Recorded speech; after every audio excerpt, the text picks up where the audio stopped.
Welcome to the Bosnian Pyramid Summer Solstice Tour Conference and Festival 2025. There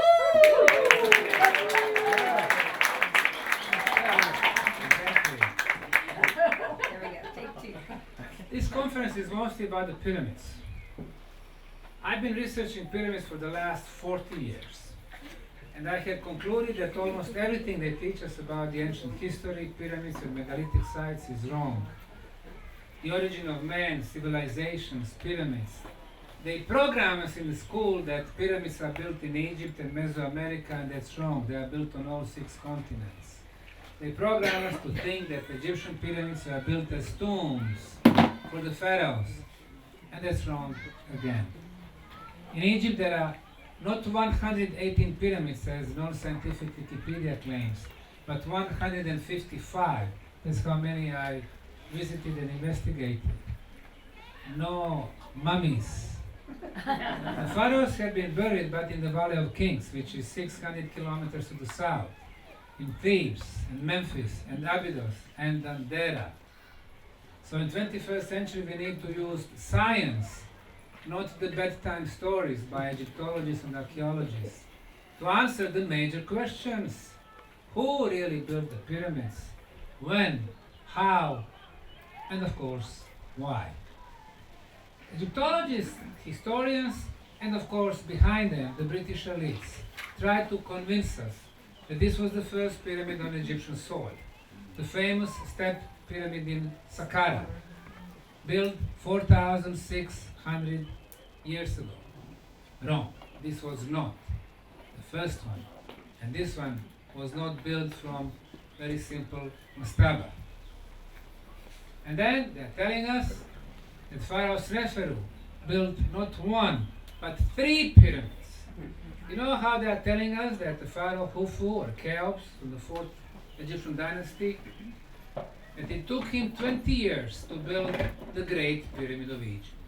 And now Pharaoh Sneferu built not 1, but 3 during his lifetime. This is the famous bent pyramid in Dahshur. Huge, immense construction. But no mummies, no sarcophagus, no proofs who really built it. And the story by Egyptologists is he was not happy with this one, so he built another one. They do not understand why this pyramid is bent, why it changes the angle. Zahi Hawass and circle around him is claiming that's because this pyramid was not structurally stable, and in the middle of this construction feat they changed the angle 43 and 54 degrees. Now imagine, the builders were so smart, they were genius, they were in front of us, and they made such a major mistake that in the middle of the construction they changed the angle. Egyptologists do not realize that pyramids are energy machines. One of the 3 energy flows, as I discussed today at the Sun Pyramid, is inside the pyramid. Energy flow hits 1/3, going to 2/3 of the height, coming back to 1/3, and completing the circle. And the place where this energy flow changes, where it's hitting the wall, is right there, where we have change of the angle. What happens? The energy starts flowing quicker. So, Egyptologists are saying he was not happy with the first one, so he built a second one. A beautiful red pyramid also in Dahshur, my favorite. This is the 3rd largest in Egypt. Great Pyramid, Cheops, Khufu, and Khafre, and then the Red Pyramid. Now, not a single proof who really built it. But Egyptologists are continuing. He was not happy with the second one, so he built the 3rd one, the step pyramid in Meidum. And again, no mummies, no sarcophagus. And they continue. After that, we had the 4th dynasty. Rulers, Cheops to the right, Khafre or Khephren, and Mykerinos or Meseret. They built, they're saying, the most magnificent pyramid complex ever. Now, if the pharaohs were building those structures, they would make sure that the history will remember them for thousands of years. They would put big signs in the front, built by so-and-so pharaohs. Instead, we have nothing.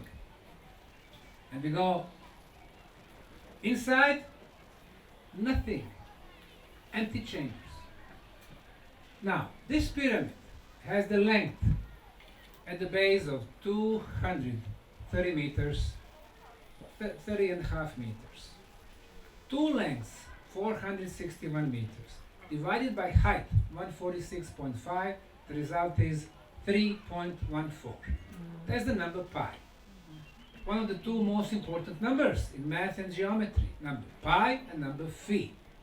Number phi is 1.618.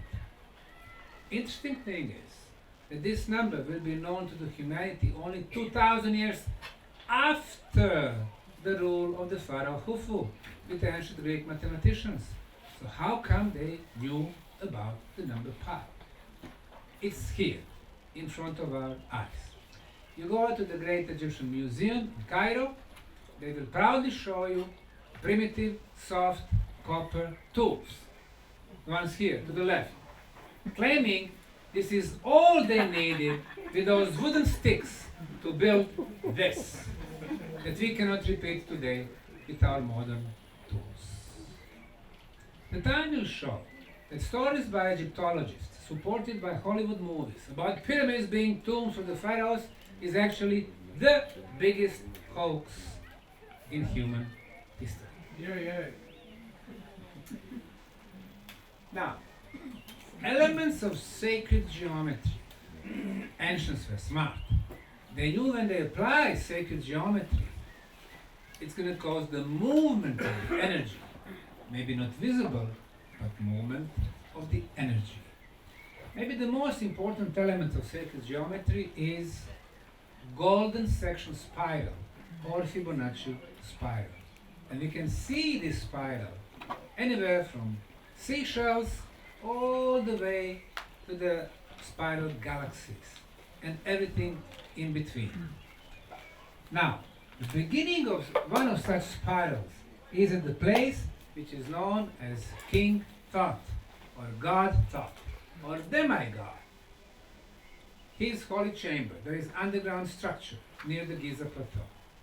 So if we start with the spiral, we have tops of all three pyramids on the spiral. And not only that, we draw the straight line from King Tut's chamber all the way to the Sphinx, to the temples, red granite temples in front of Sphinx. And then to the Sphinx, we have 90 degrees angle. And then come back to this underground structure, we have angle of 28 degrees.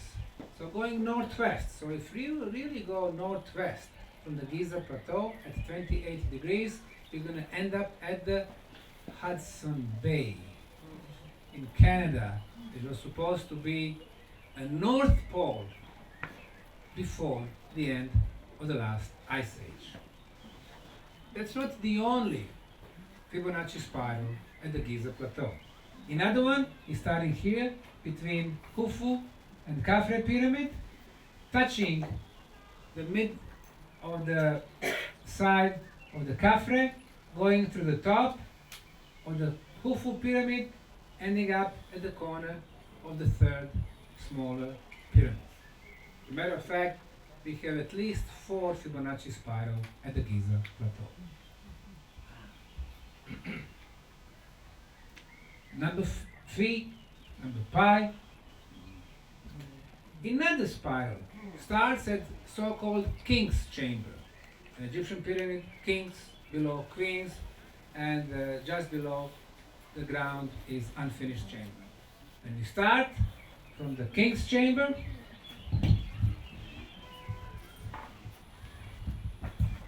With a spiral intersects with the midpoint at the base of the pyramid, going through the half of the height, finishing at the top of the Great Pyramid of Egypt. Nothing was by chance. no coincidences. They knew exactly how they are going to lay out their structures and the chambers within a pyramid. There are 224 Nubian pyramids in northern Sudan, more than in Egypt. There are 43 pyramids on the island of Sicily, in Italy, and they are half radius around Etna volcano. Why? Because the pyramid would help that during the volcanic eruptions we don't have one catastrophic eruption, but a series of the smaller ones. There is one pyramid in the other island, Sardinia, Monte Racodi. There are 104 pyramids on Canary Islands, most of them on Tenerife, built from the volcanic stones. Shaped stones, we have corners, steps in the design. When you climb the stairways from the western slope, during the summer solstice, the summer is rising exactly in the middle of the terrace on the top. When I had my lecture at the university in Tenerife, I talked to their professors before the lecture. I asked them if they visited the pyramids in Guimar and other places. They said, well, according to the Spanish scientific community, they are not pyramids. They are just pile of rocks made by local farmers while clearing the area to plant the agriculture. I said, of course they are pyramids. It's so obvious. They are nice stepped pyramids, four-sided, with orientations towards the summer solstice. They got offended. Who was I, a little Bosnian, to contradict all the Spanish scientific community? They never came to my lecture. But I had 350 students who wanted to know the truth. Who really built the pyramids over there? It was Guanches that originates from land of Atlantis. 7 pyramids on the other end of Africa, the island of Mauritius, in the middle of the Indian Ocean. According to Wikipedia, Encyclopedia Britannica, Smithsonian, and other sites who are 10 to 20% completely controlled, so they can manipulate with us. This island was not inhabited until the 15th century. And then the Portuguese came, and then Spaniards, and then British, and then French. Now, Europeans never built pyramids. Therefore, they should not be here. But they are here. So they are beautiful stepped pyramids built from the shaped volcanic stone. I calculated 20,000 tons to build this project. So I did my preliminary report, sent it to the government of Mauritius, and I suggested that we collaborate on this project. They answered me, Dr. Osmanagich, we don't have pyramids. That you claim are pyramids are actually pile of rocks made by local farmers a couple of 100 years ago while de-rocking the area from the volcanic stones so they can plant the sugarcane fields. While I was there, I had a press conference, and next day, the biggest daily had a big article, and they said, smart Bosnian wants to reinvent our history. Oh. He claims that we have pyramids, and we know very well that we don't have pyramids. What is their problem? The problem is they need to change their history. So obviously this island was inhabited long time ago, and we did have pyramid builders. Here, on Canary Island, Sicily, Sardinia, all around Africa. But they called you smart. Yes. Imagine. The Mayan civilization built not 100 pyramids, not 1,000, but more than 100,000 pyramids in the countries that we call today Mexico, Guatemala, Honduras, El Salvador, and Belize. 97% of them have been still covered by soil and vegetation. They are in forests. Less than 3% of their pyramids have been uncovered. What do we know about civilization? Not as Encyclopedia Britannica claimed, Neolithic community. That's how they called Mayas. What do we know about the civilization based on 3% of their cities, temples, pyramids? Almost nothing. This one in Tikal, for the longest time, was considered the tallest one, 72 meters. However, even bigger one was discovered recently. The new city in northern Guatemala, El Mirador. And the biggest pyramid is right behind me, under the forest. And in a few other places, we can see the tops of the structures. If cleared, it would look like this. It would dwarf Tikal, which was considered the biggest Mayan city. Some people call it the capital of the Mayan world.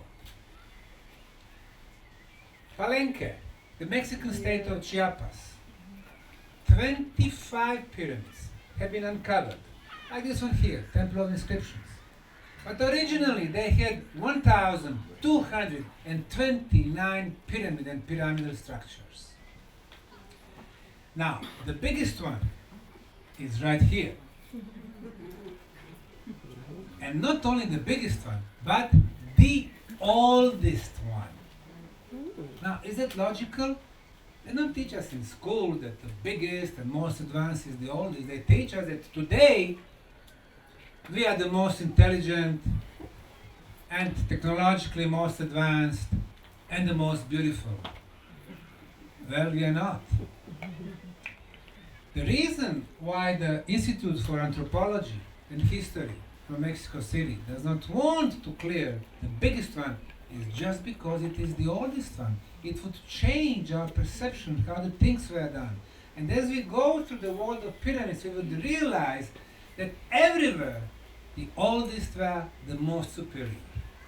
Mexico, China, Egypt, Bosnia. Does not seem logical, but that's the way it is. What does it tell us?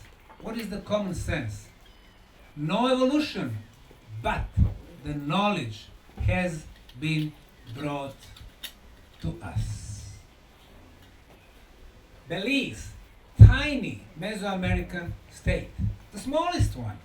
They had more than 1,000 Mayan cities, towns, and villages, and every one would have several, if not dozens, of pyramids. El Salvador, pyramids being covered by soil, grass, some of the vegetation had been removed. Copan, western Honduras, maybe the most artistic Mayan city. This is their biggest pyramid. As you can see, the trees are growing, going under those stairs and destroying the structure. So 30 years back, archaeologists from the United States and Honduras started removing those trees. And they realized that inside the pyramid we have 700 years older temple. So in this particular case, the pyramid was protection for something even more precious to them. This temple was intact, and they named it the Rosalila Temple because of the rose color. Look, above the entrance, we have symbol for our planet. Above that one, the big white one, Hunabku, that's the symbol for our galaxy, Milky Way. And to the left, and to the right, what do we have? Behind this handsome guy, to the left and to the right, we have vehicles. We have wheels. We have body of the vehicle. We have cabin. And what's inside the cabin? Inside the cabin, we can see the face, the profile, the Mayan profile.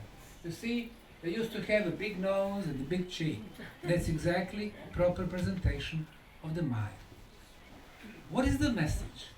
We have two vehicles between our planet if it is a planet, and the center of our galaxy, Unabku. For me, message is very obvious. Somehow, they are moving in those vehicles between our planet and some other star clusters in our galaxy. Copan has another secret. Now here, we can see the way they get their numbers, digits. You know, when it comes to the numbers, today we use the Arab numbers. 1, 2, 3, 4, 5, 6, 7, 8, 9, and 0. And through those 10 digits, we can express any number.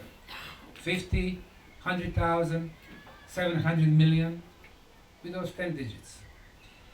But the Mayans were more advanced. They had only 2 symbols. We have 10. They had 2. The first symbol was dot. 1 dot, number 1. 1, 2, 3. 3 dots, number 3. 4 dots, number 4. Now we don't go to million with million dots. After 4, this line. Line is number 5. 2 lines, number 10. 3 lines, number 15. 4 dots and 3 lines, 4 plus 15, 19. The first row, 1 to 19. The second row, 20, 1 dot is 20, 2 dots 40, 4 dots 80. So the second row is 20 to 400. The third row, 400 to 8,000. The fourth row, 8,000 to 160,000. The fifth row, 160,000 to 3,200,000. So the fifth row gives us millions. In our case, we need 6 digits for millions. Actually 7. We need 1 and 6 zeros. So we need 7 digits. So they arrive to million much quicker than us. Only with 2 symbols, but different rows. Smart. Why is this important? We can read their dates. With the numbers, they will describe certain events. When it comes to their symbols, it's a little bit more complicated. They have approximately 800 symbols. We have deciphered, or we think that we have deciphered, 200 of them. So 75% they haven't been deciphered yet. But we know the dates. This is a stela in eastern Guatemalan Mayan city or Quirigua. Not well-known city, but very important stelas. On their stelas, they are describing different events. For example, this stela is more than 10 meters high. It has more than 65 tons, one piece. That's one thing. But more importantly, they have dates that are so intriguing. One of the dates is describing the event that happened 1,800,000,000 days ago, or approximately 5 million years ago. What were they describing? What was happening 5 million years ago? We don't know. And that's not wrong. We have 2 more dates. One date is 4.5 billion years, and another one is 13 billion years.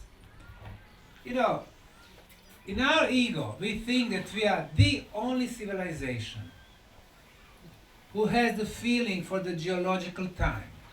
Thousands of years, millions of years, even billions of years. Because all others, like original people of the land in America, in Australia, in New Zealand, you know, they know generations, 2 generations, 5 generations, 100 years, 200 years. But we are not the first one. Mayans were describing something. When I think about 4.5 billion years, you know how the astronomers and the physicists, they are saying that our planet is between 4 and 5 billion years old? 13 billion. Astronomers are saying that our universe is between 12 and 15 billion years old. Did they know that thousands of years before us? I mentioned Mayan symbols. Now, symbolic writing is very important because symbol has a meaning. What we use today are letters, alphabet. Letters, A, B, C, they don't have meaning. Only when you put 5 or 10 letters together, you get a word, and the word has a meaning. They are much smarter. Every symbol has a meaning.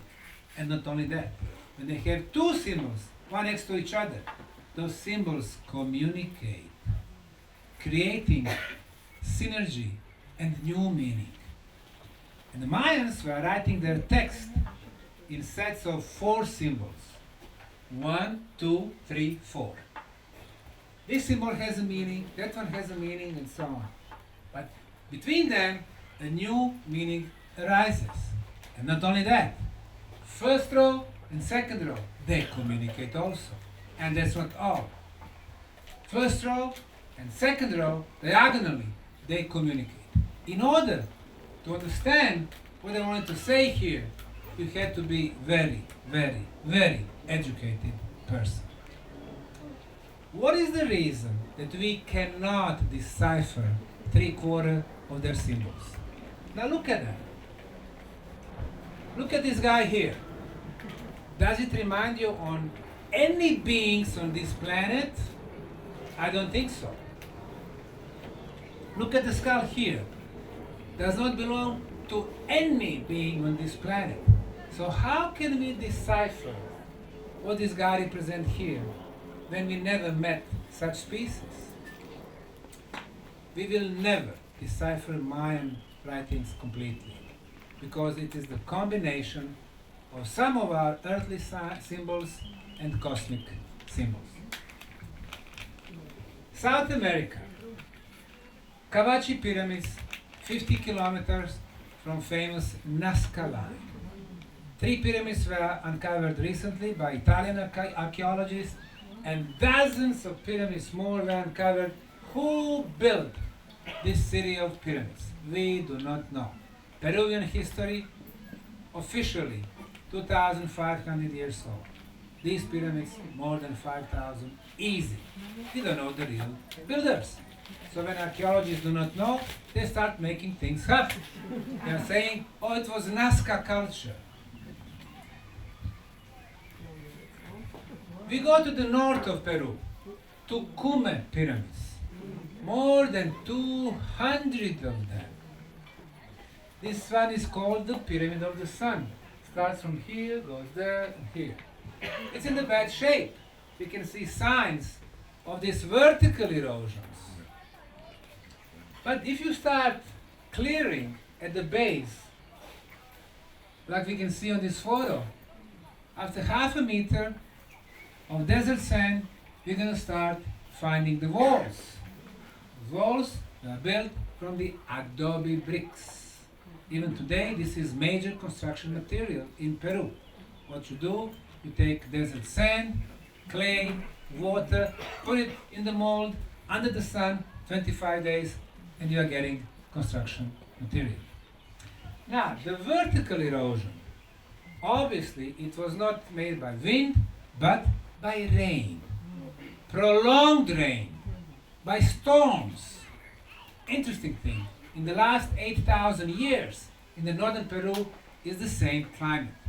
No rain, sunny, dry. What does that mean? When did we have those rains? 8,000, 12,000? And when the pyramids were built? Even before that. So what happened to Peruvian historians and their stories about their history being only 2,500 years old? Something's wrong, you need to change that. Pyramids are bringing a lot of troubles to the official historians. And now we are coming to the major and the largest pyramid in South America. It's called the Pyramid of the Sun, Huaca del Sol. Across Huaca de la Luna, the Pyramid of the Moon. What we see today is just 1/3 of the original structure, and yet is the biggest in South America. It matches approximately 5 football stadiums. Why am I saying 1/3? When the Spaniards came in the 16th century, 1520s, they had only one thing on their mind, and that is to steal the treasure from Peru. When they came to this pyramid, they wanted to get somehow inside. They did not know how, so what they did, they moved the riverbed of River Moche, and the water washed away about 2/3 of the structure. So much about our developed European cultures. Acapena pyramid in Bolivia, not much left of this beautiful step pyramid, but we do know that it was built using granite material.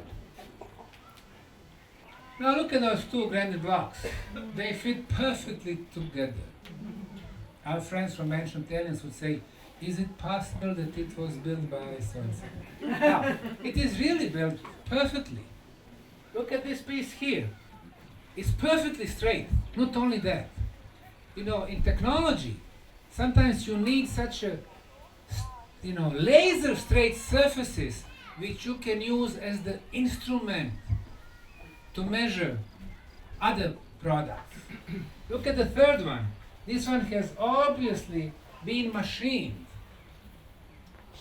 According to some researchers, this pyramid project is at least 15,000 years. We have granite.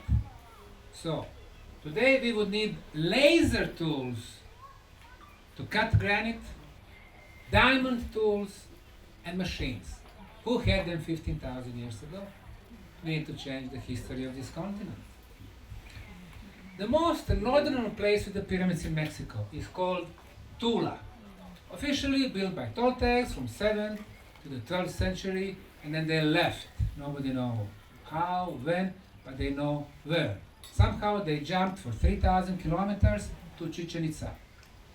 Now, 3 pyramids have been reconstructed. This is one of them. On top of it, we can see 8 stone columns, which are called by Toltecs Atlanteans. They claimed they came from the east, from the Red Land. Well, what is to the east from Mexico is the middle of the Atlantic Ocean. What is the Red Land? It's volcanic soil. Well, it seems that until 12,000 years back, there was a big island or small continent exactly in the middle of the Atlantic Ocean, which, according to some, was called the land of Atlantis. Chichen Itza, the pyramid of Kukulkan, one of the best known and most beautiful examples of the pyramid architecture, and very similar pyramid, step pyramid, but 10,000 miles to the east, Koh Ker pyramid in Cambodia. I had the pleasure to be there with a friend of mine who actually made this photo of me, Valery Uvarov. Now, let's say a few words about this pyramid. It is 4-sided pyramid, triangular faces. It is oriented to the cardinal points, east, west, north, south. It has a passageway going from the top at 90 degrees down to the bottom. There are 2 chambers, empty, no artifacts, because there are resonance chambers. There are artificially made lakes to the left and to the right, connected with the canals. Water moves, kinetic energy. The material, volcanic stone, iron, energy, and sandstone, quartz crystal, amplifies the energy. So now, traveling the world, we've realized that pyramids have something to do with the energy. You know, for the longest time, for 20 years, people who were obstructing our project, complaining about us, attacking us, they were saying it is pseudo-archaeological project, pseudo-scientific project. There is no science there. Well, I said, listen, we have all these measurements, sample testing, lab analysis. We have had 7 international scientific conferences, not enough. So what do you need? We need you to start publishing in double-blind, peer-review scientific articles. Okay. Double-blind. Double-blind. Double-blind means that I don't know who's reviewing my article, and they do not know who's the author. That's double-blind. Well, guess what? I decided to start writing those. They call them original research articles, and they've been published in international scientific journals. In the last 1 year, I have published not one, not two, but 29 scientific articles. Yeah. Yes. So, this is one of them, World Journal of Forest Research, Pyramids Beneath the Forest, a global phenomenon and the dilemma between archaeological discovery and ecological preservation. Basically, I am arguing, which pyramids to uncover, like if you have the best quality concrete in Bosnia, you can uncover it with no problem. But if you have, clay as the construction material, or if you have adobe bricks which can be damaged, then you better keep them covered. For example, this is a pyramid in Mexico called La Venta Pyramid. They're saying it was built by Olmecs. Another thing that they make up. La Venta Pyramid. You see the forest around it. At one time, everything was forested, everything was covered by forest. And what they did, they removed the forest only, leaving the pyramid covered just with soil and grass. But we can clearly see four sides and the corner. Pyramids in China, all covered by soil and vegetation. In 1967, archaeologists from China had a presentation in Japan, and he said they discovered 250 pyramids in the central province of Shanxi. 20 of them being huge, the biggest one made from superior materials like granite and sandstone, and 230 smaller ones being built from the mud bricks. Then he said that he found some writings, some form of the symbolic writings. He partially deciphered it, and he said the age of all these pyramids was 12,800 years. He came back to China. They put him into the mental hospital. Nobody heard about him no more. 12,800. What's the problem? 1967 is the first year of the famous Chinese Cultural Revolution.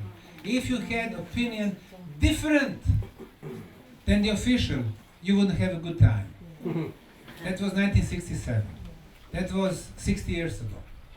Has anything changed in those 60 years? So the Chinese government decided to plant the trees on the pyramid to hide it from the Western eyes. Why?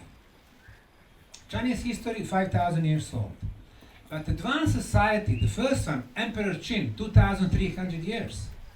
He built the famous Great Chinese Wall. He united 7 provinces in blood into one country.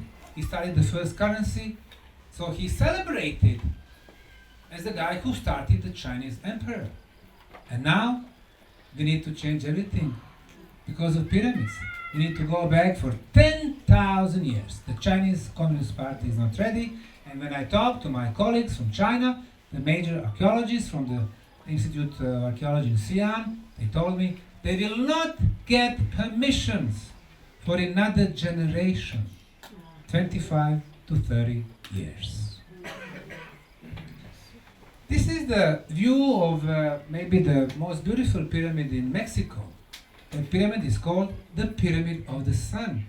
It is rather close to the Mexico City, and the name of the city is Teotihuacan. Teotihuacan in Nahuatl, Aztec language, means the place where people became gods. It was completely covered by soil, bushes, vegetation, 150 years ago. It took 75 years for archaeologists from Mexico and America to completely uncover it.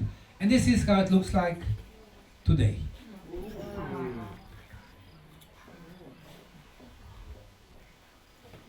When you look from the base of the pyramid, people who are climbing the top, they look so tiny. And indeed, they climb the top, 74 meters. You would say that The builders wanted to reach the sky with this structure. Interestingly enough, it is exactly half of the height of the Great Pyramid of Egypt. The length of the sides at the base of Mexican pyramid, 231 meters. Egyptian, 231 meters. In the Great Pyramid of Egypt, we have number pi, 3.14. In Mexican, we have square root of number pi. In Egypt, we have 3 pyramids, Cheops, Khafre, and Mykerinos. In Mexico, 3 big pyramids, Sun, Moon, Quetzalcoatl, and their layout is exactly the same. They are teaching us in schools that there was no communication between the continents thousands of years ago, and here we can see the signature of the same architect. Almost everything they teach us about the ancient history is wrong. They don't teach us about the pyramids in the United States of America, USA. But just one place across Salt Lake, St. Louis, sorry, we have 120 pyramids. They call them Cahokia Mounds because they are located in Cahokia National Park. This is the biggest one. They call it Monk's Mound. 4 sides, 4 corners. The surface, 12% larger than the Great Pyramid of Egypt. In order to build this structure, they needed to use an equivalent of 122,000 trucks with the construction materials. 122,000 20-ton trucks. In order to build the whole complex, today it's 120, before it was much more. They needed millions and millions and millions of tons of material. Now, in 1970, they built a museum at the site. The museum cost American taxpayers $20 million. 20 million then, 55 years ago, is about 200 million today. And the museum is filled with half-naked Indians. They're telling us that those Indians built pyramids. Now, we know that Indians were nomads. They never built permanent structures. So who built them, if not Indians? White Europeans, of course not. Then who? Now we need to change the American history. When I was there talking to the main archaeologist, I asked him, okay, have you done any excavations? Have you found any chambers, passageways, underground water flows? He said, no. I said, why not? He said, well, we cannot get permissions. I said, how come you cannot get permissions? Well, it's very hard. I said, listen, this is government land. This is government national park. This is government museum. These are government pyramids. How come you cannot get permissions? You are government employees. It should be a piece of cake. And he said, yes, but you know, archaeology is very expensive. I said, listen to me. I'm coming from Bosnia, the poorest country in Europe. And we have the most active archaeological site in the world. And America is the only superpower. There is something else. We need to change the history of America. 3 pyramids in Italy, Montevecchia pyramids. The reason I'm bringing them here, look at the layout. 1, 2, 3. This broken line. The same layout like the pyramids in Mexico, Sun, Moon, Quetzalcoatl. The same layout like 3 Giza pyramids. Yeah. The layout that reminds us of 3 stars over Iron Belt. But also many other layouts. I'll come to that. So Yes. those Chinese pyramids also in that similar alignment, right? Not No? really. Not 250 of them. No, okay. It's great concentration at one side. It's only in the Shanxi province. Now, back in 2006, our friend Dr. Danny Hillman discovered pyramids in Western Java. The area is called Gunung Padang, the Hill of Light. The pyramid is completely covered by forest. It is in the jungle. The height of the pyramid is 100 meters. It's 4-sided pyramid. It's truncated pyramid. It's elongated pyramid. It has rather good orientation, east, west, north, south. Dr. Denny thinks it was a step pyramid built from the volcanic stones. And indeed, a lot of shaped volcanic stones, 4, 5, or 6 sides. He's done excellent research. He determined there are 4 cultural layers, 2,000, 5,000, 10,000, and 27,000 years old. 27 is basically the era when the pyramid was built. So the big structure is from that time. He ran a published article in one of the archaeological magazines, and then everybody attacked him. 27,000 years, he changes the history of the Asia.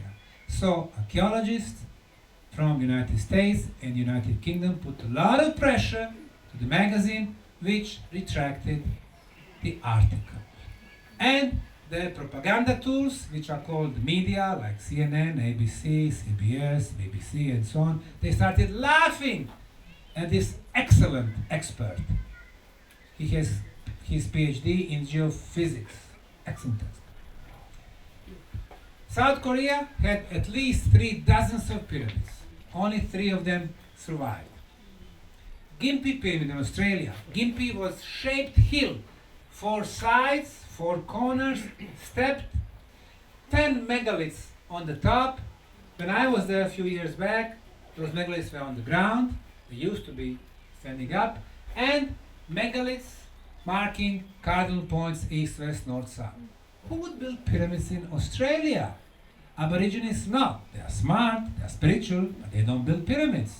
So what Australian government did to resolve this puzzle, they simply destroyed the pyramid and placed the highway on this property.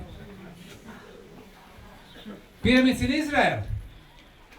Halfway from Tel Aviv to Jerusalem, step pyramid, 2,000 tons calculated. Every block is different size. This is the pyramid construction. And under the pyramid, we have underground tunnels, and those 4 sides match the cardinal points. Now, the Jews are trying to prove, oh, it was our heritage. It was thousands of years before they showed up. In April of 2005, I first came to Bosnia, to Bosnian town of Visoko, rather, and at that time I lived in Houston, Texas. I spent more than 25 years in Houston. And then I was coming to Bosnia, of course, to visit my family, and I was researching another phenomenon called stone spheres. And one day, the director of local museum, he invited me to come to Visoko to visit the local museum. I came, but what really caught my attention was this. Everybody called it a natural hill because it is covered by forest, which was planted back in 1960s and 1970s, and by bushes and so on. But I was looking at the geometry. On this aerial photo, we can see 4 sides. 1, 2, 3. 4th you cannot, unless you are John Paul. And then we can see 4 triangular faces. 1, 2, 3, 4. We can see 4 corners. Well, from here you can see 3. 1, 2, 3. The 4th is in the back. So geometrically speaking, this is a pyramid. Look at the slope, the same from bottom to the top. So this is not irregular, natural hill. This is perfect 4-sided pyramid covered by soil, vegetation, and forest after thousands of years. But since majority of the people have been programmed to think pyramids, Egypt, desert, sun, pharaohs, tombs, they have a problem. We deprogram ourselves. Pyramids, 4-sided pyramid geometry, corners, triangular faces, perfect orientation, energy potent construction material, resonance chambers, underground tunnels, quartz crystal.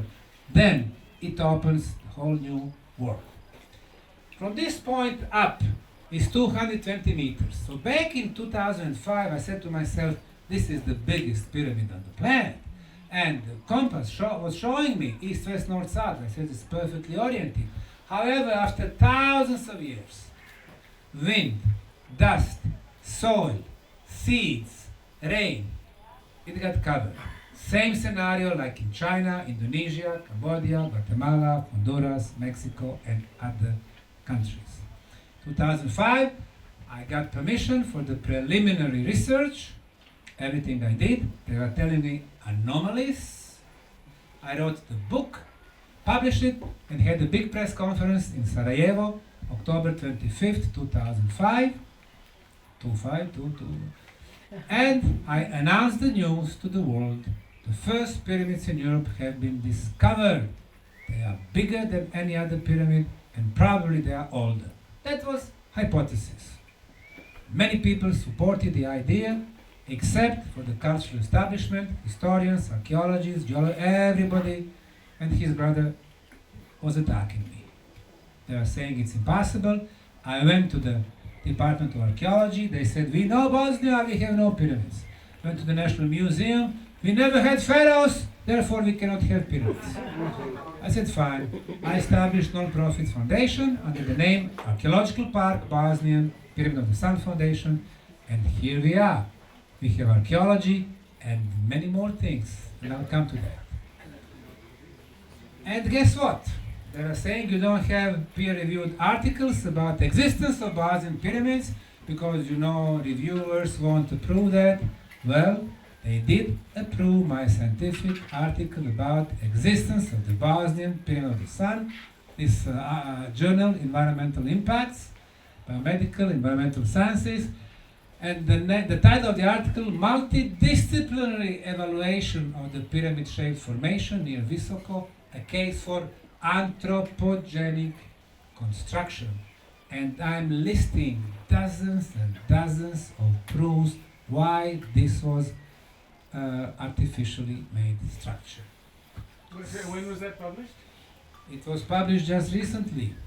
Where is the date? Is this one of the papers you wrote recently? Yes, it was published just a couple of months back. Excellent. Very, very good. Very good. The Sun Pyramid, we started digging because we registered foundation for the archaeological and scientific research. We've been getting permissions on yearly basis. Wherever we were digging on the Sun Pyramid in the beginning, we were finding proofs of the structure. For example, this is a corner. Once we removed 1 meter of soil, we found a corner at 90 degrees between north and east. Every other place producing construction materials, blocks, rectangular, square, blocks, 1 meter below soil. So we have soft soil and all of a sudden extremely hard construction material. This is our trench number 4C, rectangular block, 4.5 meter by 1.5, 45 centimeters, 7 tons. Another one, the second row, the third row, the fourth row, we have a structure. We took samples from these blocks, sending them to 7 institutes for materials, Italy, France, Czech, Slovakia, Bosnia. They all told us it was an artificially made concrete blocks. Some people call it geopolymer, some people call it synthetic. 2 elements to determine the quality of concrete: hardness. Harder the concrete, better quality, more durable. Our concretes 10 to 60 megapascals, and concrete from Bosnian Pyramid of the Sun 73 to 155. We cannot reach such good quality concrete like the ancient builders. Another one, water absorption. We allow up to 3% water absorption, and this concrete only 1%, meaning it's superior. This is the best quality concrete ever. Our concretes today, they last 50 years, 100 years. Roman, 2,000 years. This one is much, much older.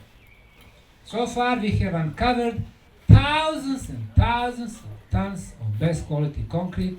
What was binder, today we are able to see it, this brownish material, melted clay. The ancients were smart. They never used artificially made materials. They don't have plastic, they don't have artificial rubber, they don't have cement. They knew the properties of natural construction materials. They knew that the clay is excellent binder. The only problem is you need to change from solid to liquid, so it can receive all these pebbles, rocks, and sand, and when it goes back to the solid state, it becomes the best binder ever. Where they find those rocks, pebbles, and sand? By digging tunnels, 100 kilometers of tunnels, millions of tons of construction material. Where they find the clay, every Bosnian hill has a lot of clay, so all the construction materials were around, nearby. When we change the color of our green pyramid, from green to the color of concrete, grayish, brownish color, keeping the same shape and geometry, this is what we are getting. From this to that. Sam, can you orientate us when we were today? Is there somewhere in the picture you can show where we were today? We were here today. Is that where we were? Okay. We are here today. For some of you, it looked like you climbed almost the top. But you just started. Now, in another article published in the journal called Annals of Civil Engineering, not Egyptology, civil engineering and management, I published a scientific article called Megalithic Pyramid Engineering, a comparative study of scale, material use, and structural complexity across ancient civilizations. You know, I've been traveling the world, 6 continents, finding the pyramids everywhere, comparing them. We thought that the largest pyramid on the planet is the Great Pyramid of Egypt. They are saying 2 million blocks with 6.5 million tons of material. Bosnian Pyramid of the Sun, 115 million tons of material. How do we know that? In order to determine the precise dimensions of pyramids, even geodesy is not enough. We had to commission LiDAR scanning. LiDAR, you have a plane with a laser machine. It shoots the laser rays, and those rays are going in between, the trees, branches, and leaves, hitting the ground. And once you have enough point on the ground, you can get perfect picture without the greenery. That's why the plane has to fly several times, 15, 20 times above the pyramid, in order to completely remove the layer of greenery and to completely remove the houses that we saw today.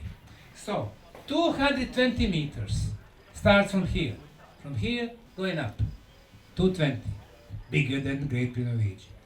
But without the greenery and forest and homes, look what we have here.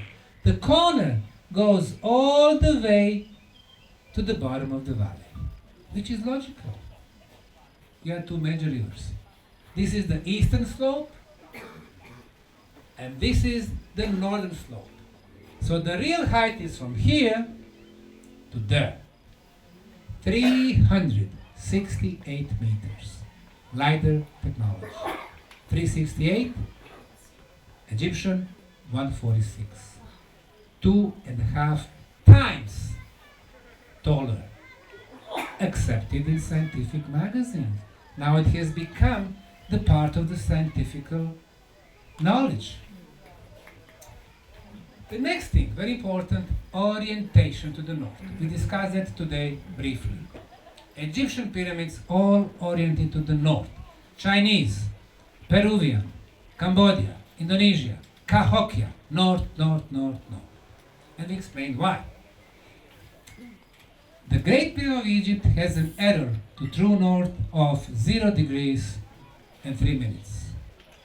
The Bosnian Pyramid of the Sun, this one right here, according to the State Institute for Geodesy, when they apply the total station, scientific instruments, has an error of 0 degrees, 0 minutes, and 12 seconds.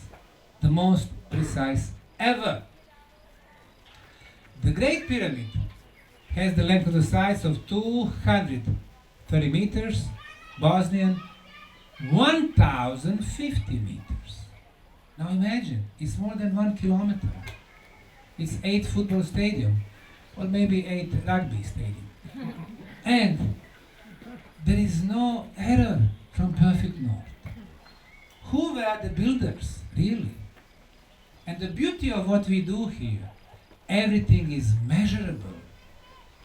We don't guess, we measure. It is called science. And I documented this orientation of other world pyramids and Bosnian pyramids in the article titled True North Across Civilizations, Comparative Study of Pyramid Alignments in 5 Continents. 12 arc seconds is our error. They wanted the science? Here's the science. Geothermal analysis. What we did, we scanned the area. This is the Visoko Valley. This is the river Fonica, river Bosna. During the daytime and during the night time, we wanted to see the heat loss. If you have a natural hill, a product of sedimentation, it takes millions of years for the hill to come to existence, millions of years. So it's very hard to heat them up, but they also lose the energy very, very, very slow. But if you have structures with chambers and passageways, you lose heat very quick. And guess who has the biggest heat loss? The pyramid of the sun, the pyramid of the moon, the pyramid of the dragon, the pyramid of the lion. Why? Because they have passageways and chambers. Water, extremely important element. 2 major rivers. In Egypt, of course, River Nile. Major rivers in Egypt, Mexico, and Peru, and Bosnia also. By having the river here on the surface, they also made sure that they're going to have a lot of underground water flows. How do we know that? There are people called dowsers. They have dowsing rods, and some of them are very sensitive. They can sense where the water flow is. So, for example, you have your property, you need water, you call dowser, he comes with a dowsing rod, he says, oh, okay, you have water here, how deep? 23 meters. You dig, you find the water. Now imagine you have 5 dowsers from 5 different countries coming at 5 different times with their dowsing rods, and they all tell the same thing. The tunnels that we have here at Ravne, under the tunnels we have underground water flows. I even had the guy from Novi Sad in Serbia. He told me, I'll just have my dowsing rods, blind my eyes, and I'm going to walk using dowsing rods. Because the tunnels here, they are above underground water flows. What does it tell me? Hydrologically, they are probably doing a huge work under the ground, making sure that they have this kinetic energy under the tunnels. So water, always very important element. Water moves, kinetic energy. Next, astronomy. Astronomical properties of the Bosnian Valley of the Pyramids. When you climb the top of the Bosnian Pyramid of the Sun and you watch certain astronomical phenomena during the most important dates, such as summer solstice, middle of the summer, fall equinox, and the others, this is what we have. The summer solstice, which is a couple of days ahead of us, this is the shadow of the Bosnian Pyramid of the Sun.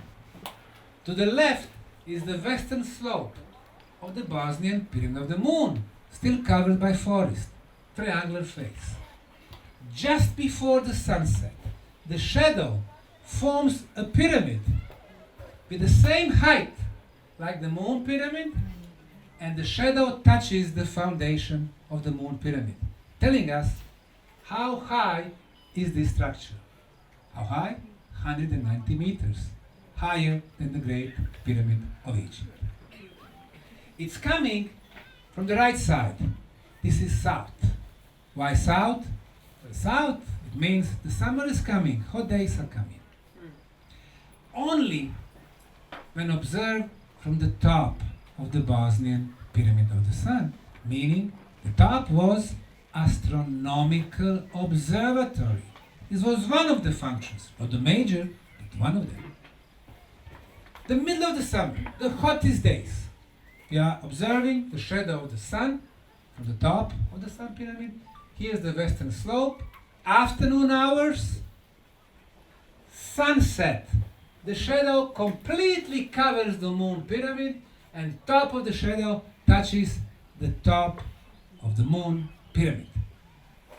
Message from the ancients: the rule of the day and the sun is over, the rule of the night and the moon starts. Genius. The next one, fall equinox, September 23rd. Up, we can see the Moon Pyramid. To the left, this beautiful triangular shadow is the shadow of the Sun Pyramid. And you see how the shadow is coming from the left side this time. The shadow. And this shadow here is actually the shadow of the Love Pyramid. So we have another player now. Sunset, the shadow of the Love Pyramid completely covers the Moon Pyramid. And what happened to the shadow of the Sun? It comes from the left side, from the north. Why? Because it announces that colder fall and winter days are coming. If it was only that, one would realize somebody was terraforming, somebody was doing a huge construction work, manipulating with tens of millions of tons of material. And that's not all. Our late friend, Dr. Harry Oldfield from United Kingdom, developed technology called PIP, polycontrast interference photography, with which he was able to see what our naked eye cannot see, the energy fields. So, for example, this is a village in Serbia called Mala Krsna. You see the houses, and those fields, green, red, and blue, and green, and blue, and red, they are all horizontal. This is my favorite place in the United States of America called Sedona. Now, famous red rocks, beautiful energy. Maybe the most famous is Bell Rock. Behind the Bell Rock, by using now advanced, upgraded technology called New Energy Vision Camera, I filmed it, and you see those energy fields behind, all horizontal. You can see the green and brown and green and blue, and all horizontal.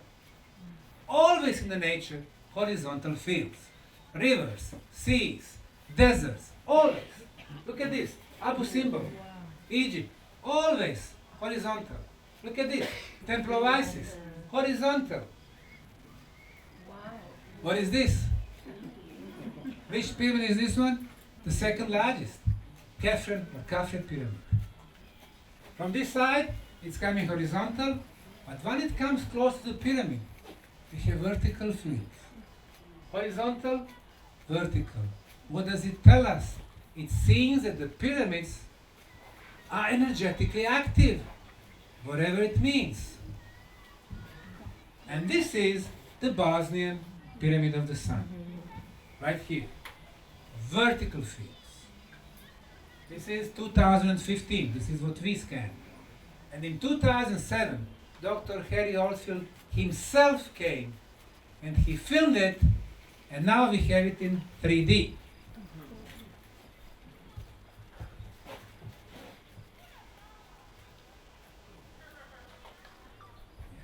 Now look, here at the base are the buildings in the town of Visoko. Here's the pyramid. Observe red color. Of course, red is always energy. Now you're going to see how energy is being accumulated. You see red? Everything is red now. And this energy is going through the top of the pyramid, hitting those horizontal fields. They become vertical. And that's the reason why we have vertical energy fields above the pyramid. So, as early as 2007, we knew that pyramids had something to do with the energy. But then it was too early to start talking about the energy because everybody was attacking us, claiming there are no pyramids at all. So we had to prove that we have structures first. Now, I'll run the same video. This time we'll be looking something else.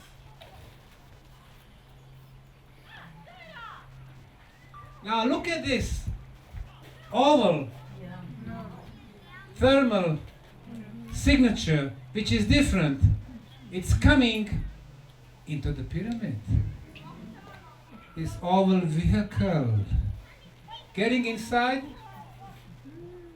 And now let's see, where is it? Where is it? Yes, where is it? Oh, there it is. Oh, it's leaving now. Went inside the pyramid, got fueled, and now leaving the pyramid. There it is. Obviously different thermal signature. Did you see it with the naked eye? No. I saw it with this camera. 2015-16. Now look, to the right is the town of Visoko. Hotel, pyramid, and so on, other structures. Horizontal, we come to the sun, we come to the love pyramid. Vertical, why? Because we have energy machines. They are still active. Panoramic photos. This is the Bosnian Pyramid of the Moon, 2011.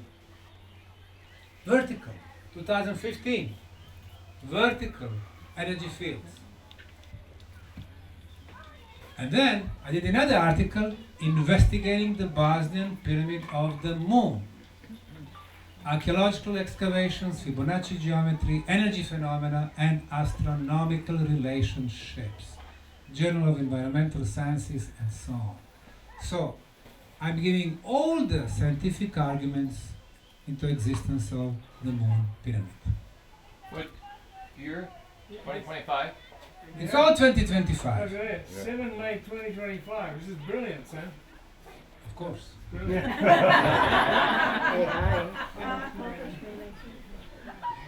Okay. Now, when we apply this LiDAR technology, LiDAR scanning, then we went a step further. So what we did 4D visualization, the Sun Pyramid and the Moon Pyramid over here, a little bit different in shape. Now, instead of concrete blocks, like on the Sun Pyramid, on the Moon Pyramid we have sandstone-shaped plates forming the terraces. One row, second row, third row. Now here we have a group of volunteers working on the Moon Pyramid. Can you see those beautifully shaped plates? When shock came, early 2006, he said, oh, that's a classical geological phenomenon. Geological? Yeah, right. Shaped on all 6 sides. Perfectly fit each other. The problem with them are the consequences. It's not the structure itself, the consequences. How come we had pyramids of all countries in Bosnia? How come now we have to to change the history? So this is the Moon Pyramid. You can see triangular face here. Wherever we are digging, we are finding terraces, rectangular structures, more terraces, plates, shaped blocks, stairs. This is the top of the Moon Pyramid. So we removed about 1 meter of soil. This is what we are discovering. The first terrace, the second terrace, the third terrace. Then we cut the hole to see how the structure looks like, how the profile looks like. And look at it. We have the first row of blocks and we have 8 centimeters of clay. Clay they used as a binder, thermal insulation, sound insulation, and they are getting also scalar waves. Is this Conductive, non-conductive, conductive, non-conductive. The whole structure is like this. inside that hole? Yes. So, So now I'm taking photo from the hole. like Coquette Pyramid. Yeah. So is this the tomb for the pharaoh? For Muyo. We are at the base of the Moon Pyramid. Look at here. We have larger plates, we have medium size and small size. But not only that. Can you see the Fibonacci spiral? Fibonacci spiral here? I mean, no coincidences. Sam, listen, why don't you stage, put a bloody sarcophagus in that thing, and say, we found a mummy, this is a pyramid. Okay. Now, we have a complex of 6 pyramids. Sun, Moon, Dragon, Earth, Love, and the 6th pyramid. This is the Dragon pyramid. Vertical, vertical. This is the Love pyramid, the one to the left. Vertical fields, vertical fields. Different corners, different years. So they've been active every year.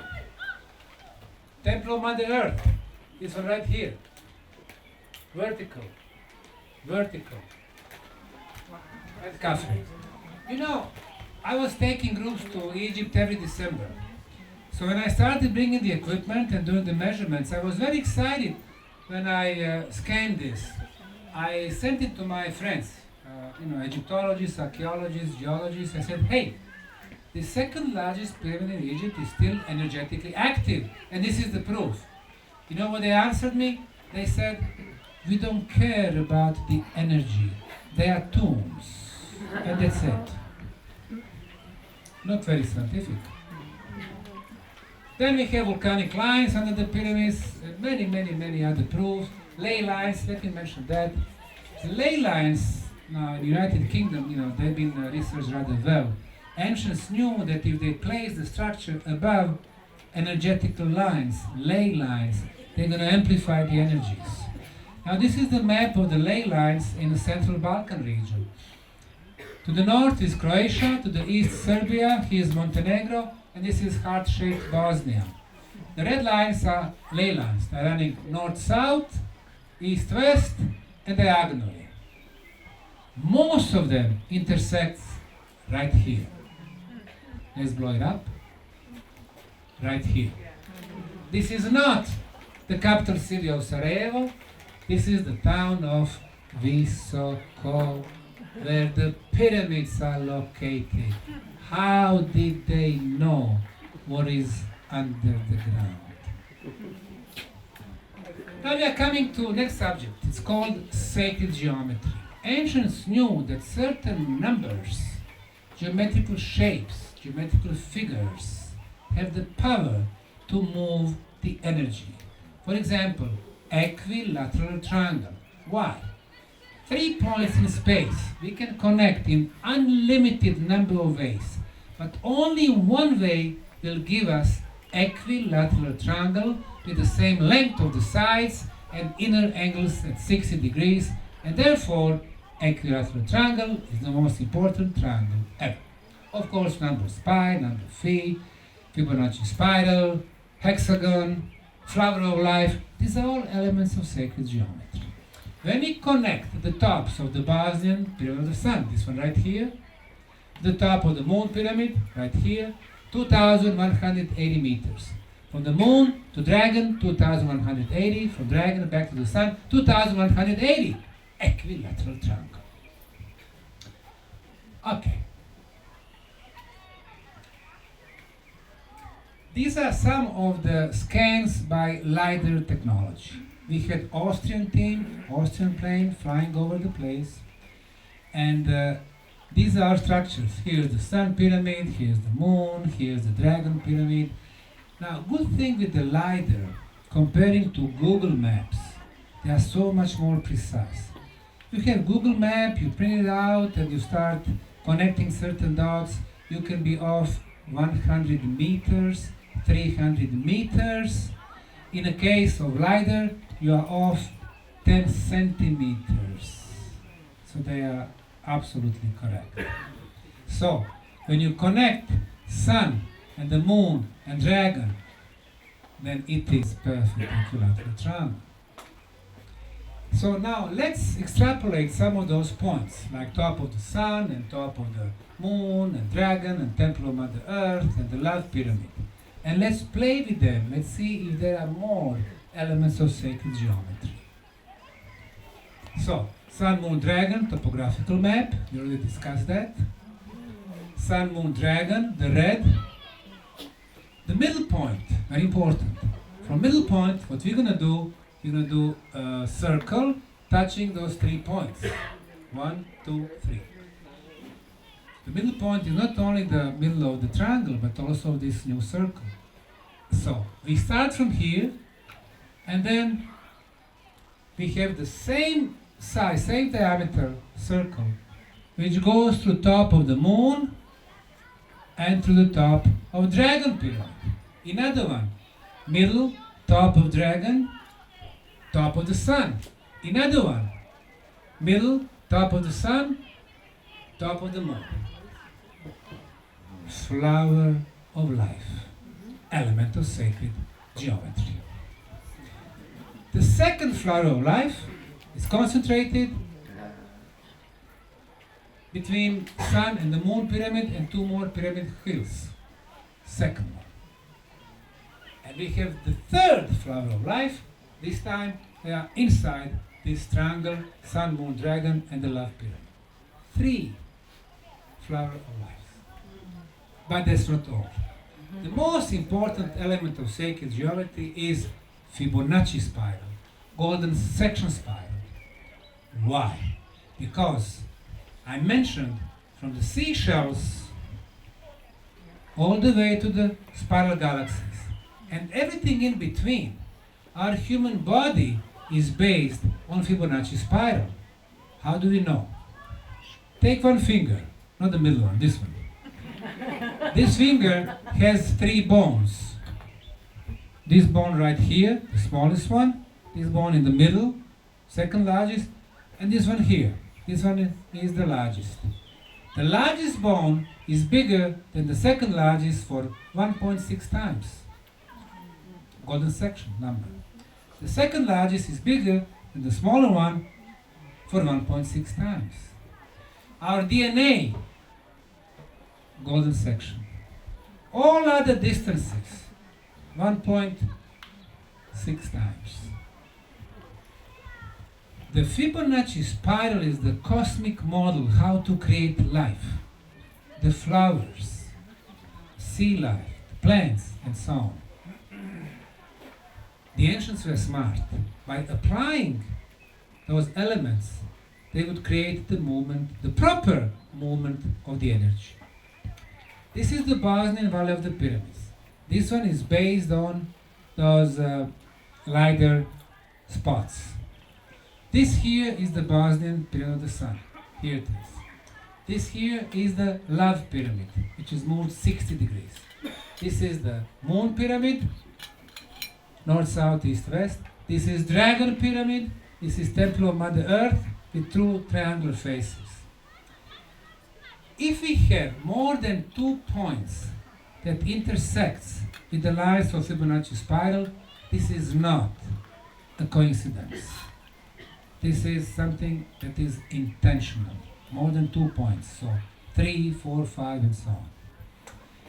We start Fibonacci spiral at the top of the Love Pyramid. Look at this. We have top of the Sun Pyramid. We have top of Temple of Mother Earth. We have top of the Dragon Pyramid, and the blue goes all the way to the top of the tumulus in Vratnica, which we are going to visit tomorrow. 1, 2, 3, 4, 5 points, 5 structures. You see how the ancients were very careful to lay out those structures? There is something that's called Monte Carlo simulations. What are the odds? Statistics. What are the odds that 5 hills and their tops will intersect with the Fibonacci spiral? They don't need all to be exactly on intersection. They can be off for half a kilometer, 500 meters. What are the odds that anywhere on this planet there is similar place like this one? After 10,000 simulations, 10,000 simulations, no configurations on the planet satisfied these conditions. There is not a single other place on the planet where 5, any type of the hills, can be connected by Fibonacci spiral. So the odds are basically 0, or less than 0.00001. The odds are 0. This cannot be coincidence, what we have in Bosnia. The next one. We start Fibonacci spiral at the top of the Sun Pyramid, and then base of the Moon Pyramid, top of Temple of Mother Earth, top of Dragon Pyramid. And the next one. This is the blue one, is the river Fonica. Blue from this side is river Bosna. The mouth of 2 rivers. We start with the Fibonacci spiral from the mouth of 2 rivers, and we have top of the Moon Pyramid, and we have 2 corners of Temple of Mother Earth. 1, 2, 3, 4 points. Anything above 2 is no coincidence. It's intentional. So, let me see this Monte Carlo simulation. Probability that 3 golden section spirals, each originated from different landscape centers, would all intersect within half a kilometer of archaeological features. Results out of 10,000, no configurations around the planet satisfied those requirements. Only here. 3 Fibonacci spirals. This is tumulus in Vratnica. In archaeology, tumulus is conical artificial hill. Conical artificial hill. New Fibonacci spiral starts from the mouth of 2 rivers, estuary. Top of the Sun Pyramid intersects with the Fibonacci spiral. Entrance to the Ravne tunnel complex intersects, and top of the tumulus in Vratnica. So when did you discover the tumulus, or when did that? Back in 2006. This is where we started digging. This is from 2006. And we're going to go there tomorrow. You see how the tumulus, which is much smaller than the pyramids, is so important place. Tumulus in the village called Vratnica. In Bosnian, Vratnica, Vrata means gate. This tumulus is gate to the Bosnian Valley of the Pyramids. Why they call it Vratnica, who knows? Maybe something in the blood, in the genes. And guess what? I wrote another article, this time about the tumulus. Tumulus is considered by archaeologists just a tomb. What I'm saying here, more than a tomb. Rethinking the purpose of the Vratnica tumulus in Bosnia through spatial geometry and energetic signature. So somebody will ask, when did we publish it? In May 2025, just recently. I've been very, very productive. This is very, very good. Very good. I love these journals that you've chosen. They're great. Yes. After scientific environmental science. Now, this is a georadar scan of the tumulus in Vratnica. This here, half circular, this is the top of the tumulus. So we were dragging that huge georadar with a 6-meter antenna. It's a 25 megahertz. And look what we discovered below. If it is consistent like this, it means it is the same material. But if you have something like this in the blue, that's some type of the anomaly. What we have here is a chamber 14 meters below the top of the tumulus in Vratnica. And we have something here, and here, and here, and here. very probably a passageway leading to this chamber. This is one scan. And look at here. Here we have more anomalies. 18 meters, 40 meters, and the same level, again, 40 meters and so on. So very soon we're going to be buying, so instead of relying on other people bringing their scans, we're going to be buying two different technologies. One will be tomography. I believe our friends from US, Kurtax, will be talking about radar, SAR, tomography. You will be. So it was applied by our friend Corrado and Filippo from Italy. They are doing some work here in Bosnia also, so I know them very well. And we're going to be buying Python GPR. So we're going to have two different technologies to make sure that if something looks like a chamber, it is a chamber, so we can dig over there. Now, let's go on with the sacred geometry. Top of the sun, top of the love, top of two pyramid hills. Again, we have a Fibonacci spiral. And then I mentioned mouth of two rivers, River Fonica and River Bosna. And I published another article under the title, Is it Coincidence? Hydrological Engineering and Geometric Alignment in the Bosnian Pyramid Complex, published in the Journal of Water Research. I love it. Great. May 2025. These are the days when I would not sleep at all. How did you come across all these journals? Because they're not like journals. They are not Nature. Yeah, they're not. If you want to go to Nature or National Geographic, you send the article, and in average, the first answer is after 150 days. Assistant editor tells you, we have received your article. And then after a couple more months, they said, we have checked the article for grammar, and if it fits structurally, if you have introduction and abstract and methodology and stuff like that. And after a few months, editor is saying, okay, I got this, I took a look, and it's not bad, I'm gonna send it to the reviewers. And after 3 years, they tell you yes or no.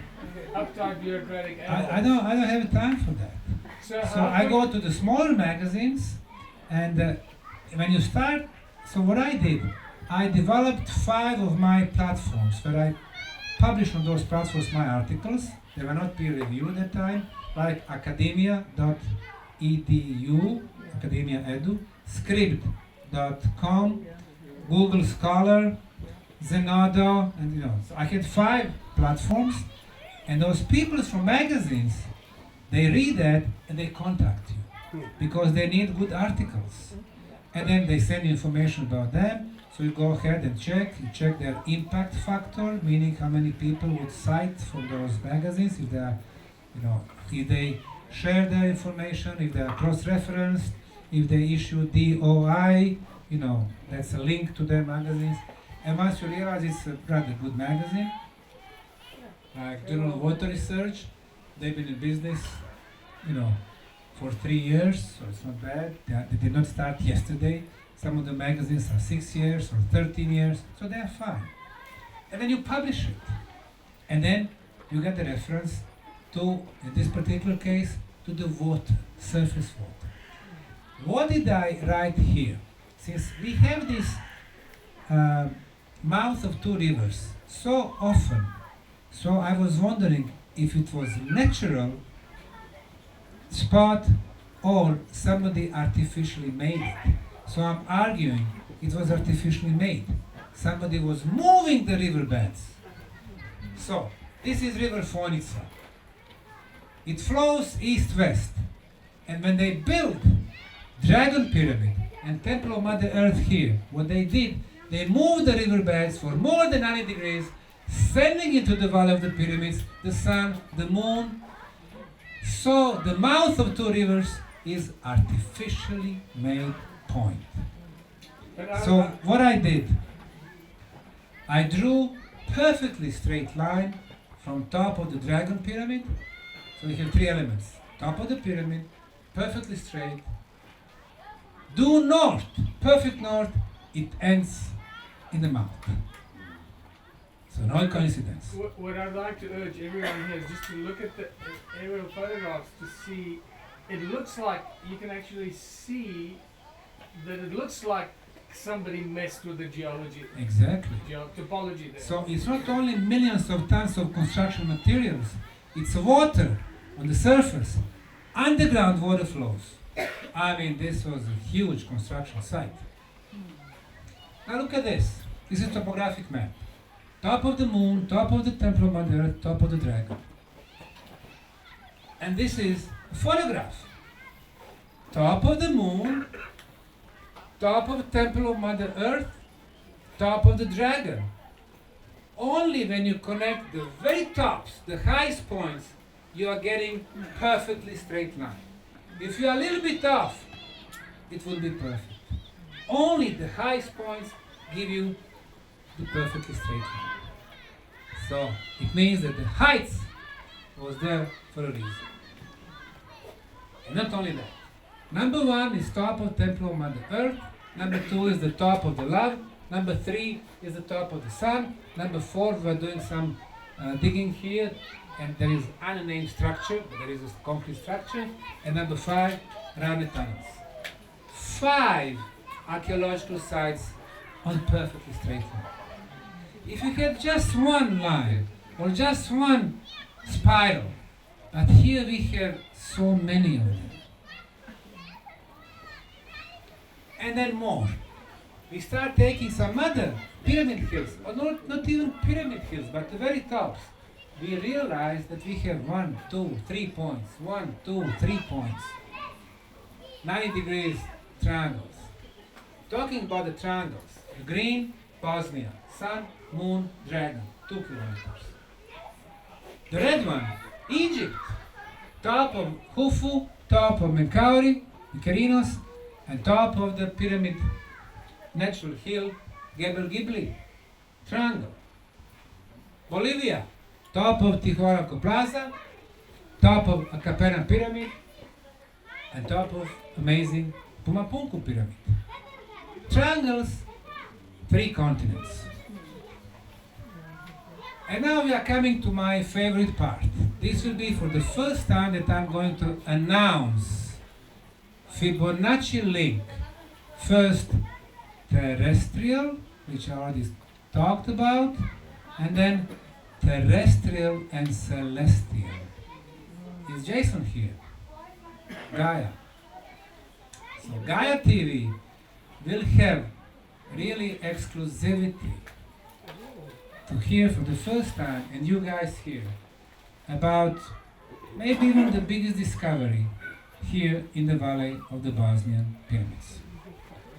Now, I'm going to present you a comparative analysis of 2 major archaeoastronomical theories. The first one is Orion Correlation Theory, or OCT. It was proposed by Belgian Robert Boal in 1990s. Later on, accepted by Graham Hancock, Schock, and the others, it became very, very, very, very popular. And the other one will be the Pleiades Pyramid Alignment Hypothesis, PPAH, emerging from our research here at the Bosnian Valley of the Pyramids. So the first one, OCT, Orion. Here we can see 3 stars in Orion belt. The idea was those 3 Egyptian pyramids at the Giza Plateau match, their tops match those 3 stars. Well, there are some reasons pro, there are some reasons against. Some astronomers are arguing that these are 3 pyramids, and these are 3 stars. Some astronomers are arguing that the 3rd star is always a little bit off. Maybe. But Hancock, and they are saying, oh, it was 10,500 years ago, it was exactly here. I'm not an astronomer, so maybe it was, maybe it was not. So here we have 3 pyramids and 3 stars of Orion belt. Now here, this is the Cygnus star cluster. Extremely important. As a matter of fact, when we checked the oral traditions, this one was not so much important like the signal star cluster. For astronomers, also very important, because first detected black hole was here. So when we see 1, 2, 3, or 1, 2, 3, they're also rather close to the layout of 3 Egyptian pyramids. But then, when you look at the Pegasus, 1, 2, 3, it is also very similar. When you take, for example, Fox, star cluster, 1, 2, 3, also very similar. So instead of me guessing, we ran Monte Carlo simulation on 100,000 known stars visible from this planet, if you had a planet, the night sky. 100,000. It's not 10 star clusters. It's not town, it's 100,000.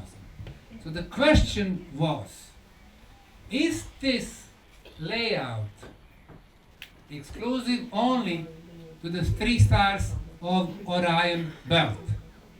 Or there are more, pretty much similar matches? The answer was,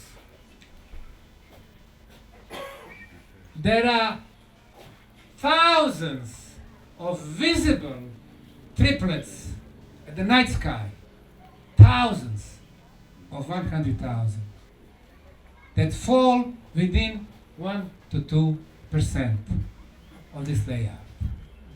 Not 1, not 2, not 4, like I'm proposing here, thousands. So how do we know that it exclusively belongs to those 3 stars around belt? I don't know. I'm not an astronomer. But I'm looking at the statistics. Thousands of them. They can be right, they can be wrong.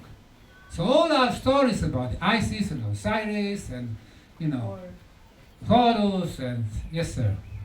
This hypothesis was published 20 years before Babel in our book, but he never referred to it. Really? That is known as a scientist I need to know, I need to read that. at Stanford University. All right. Okay. This is OCT theory, Orion belt. And then after this, so this was based on visual observation and symbolical, talking about the gods and goddesses and stuff like that. What does OCT stand for? OCT stands for Orion Correlation Theory. OCT. I thought it was obsessive compulsive trauma. Okay, and now a farming explanation for PPAH. People's probability for oral hypothesis. Hypothesis. Alright, so let's go to people's hypothesis. In my scientific article, actually right now it's 3 of them. It's 3 of them. But one is published, or they will be published very soon. Celestial correspondence and geometric patterning. The Pleiades and the Bosnian Valley of the Pyramids, which was published in June 2025, just a couple of weeks ago. So I'm checking terrestrial and celestial. I'm going to smile at the journals that you found. It's brilliant. International Journal of Aerospace Science, Technology and Engineering. Yeah. Engineer, geophysicists, Yeah. astronomers, they can understand. I know. Archaeologists cannot. That's why I love these journals. I sent a couple of my articles to the archaeological journals. They would not even go to my scientific arguments. They just said, Bosnian pyramids are not confirmed. Wikipedia says they are pseudo-archaeological pyramids. These people, they don't care what Wikipedia says. They care about what's written in the scientific article, if it is sound or not. They don't know who's the author. They don't know if it was me as the author or somebody else, or people who knows better Bosnian pyramids than myself, so they don't know. Well, it's coming. Yeah. So, Captain Leo, this is star cluster of Pleiades. 1, 2, 3, 4, 5, 6, 7 plus 2, 9. 7 sisters of Pleiades, and 3 months a year from this area you can see 2 more, father and mother. 7 plus 2, 9 stars. So I was checking their layout. This is the most important. It's called Maya. Yeah. So I was looking at it. I said, what do we have here? What are the connections? Now in the case of Egypt, we had that one broken line, 3 points. 2 straight lines, but it's like one broken line. So I'm looking here. Well, we have something here, almost perfectly straight. So we don't have many straight lines. So I was thinking, okay, how about the Fibonacci spiral? Where do you start? But then eventually it was so logical. I'm looking at the Maya as the beginning of the spiral. The right, not the left, the right spiral. It goes like this, touching that one there, and this one, and this one, and this one. Okay. And then what I did, I took the Bosnian Valley of the Pyramids and I rotated for 9 degrees. So the Sun Pyramid is here, the Moon Pyramid is here, the Dragon Pyramid is there. So I'm looking at those points. 1, 2, 3. Okay, this is nearly perfect straight line. I'm looking there, nearly perfect straight line. All right. Pleiades, Bosnian Valley of the Pyramids. First we are looking at the straight lines. We have Moon, Temple of Mother Earth, Dragon Pyramid, that's one. The other one, Temple of Mother Earth, Love and the Sun. And here we have, what do we have? Here's Maya, Electra, Alcyone. Okay, this one is close, but it's not, it was not right. So the straight lines I did not really find well. But then I was looking at the triangles. We have some triangles, not perfect triangles like in Bosnia, but we do have some triangles. So lines and triangles, not really. But then, when I came to Fibonacci spiral, things changed completely. I start with the Maya. We have Taygeta, we have Saleano, we have Alcyone. We have 4 of them. And I checked the AI asking, has anyone discovered Fibonacci spiral at the Pleiades star cluster? The answer was no. I asked if there is any published scientific articles about this Fibonacci spiral. The answer was no. So just by looking, it looked really very regular to me. So now we have one Fibonacci spiral on the night sky. And then what we did, we laid over the Bosnian Valley of the Pyramids. The Maya was our estuary, mouth of 2 rivers. Such important spot. It's here, perfectly matched location of the Maya star. We go around, here the Ravne tunnels, and there the tumulus. Perfect match. 3 points from the Bosnian Valley of the Pyramids and 4 points of the Pleiades. So this is something new, it's a novelty, it's a new, and I would say, huge discovery. Comparing to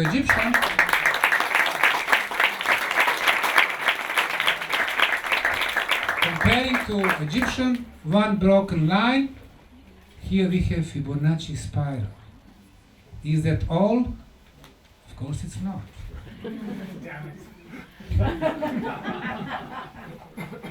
We applauded too early. Those 2 other stars, Pleione, Atlas, Merope, Maya. Second Fibonacci spiral on the night sky. Nobody knew about this one. We just discovered second Fibonacci spiral. And then, when we apply to the Bosnian Valley of the Pyramids, with the rivers and the pyramids, what we have we have love touching two corners of the Sun Pyramid and going to the tumulus and Maya. So 4 points in the Bosnian Valley of the Pyramids and 3 points at the Pleiades star system. The second Fibonacci spiral that match terrestrial with celestial major points.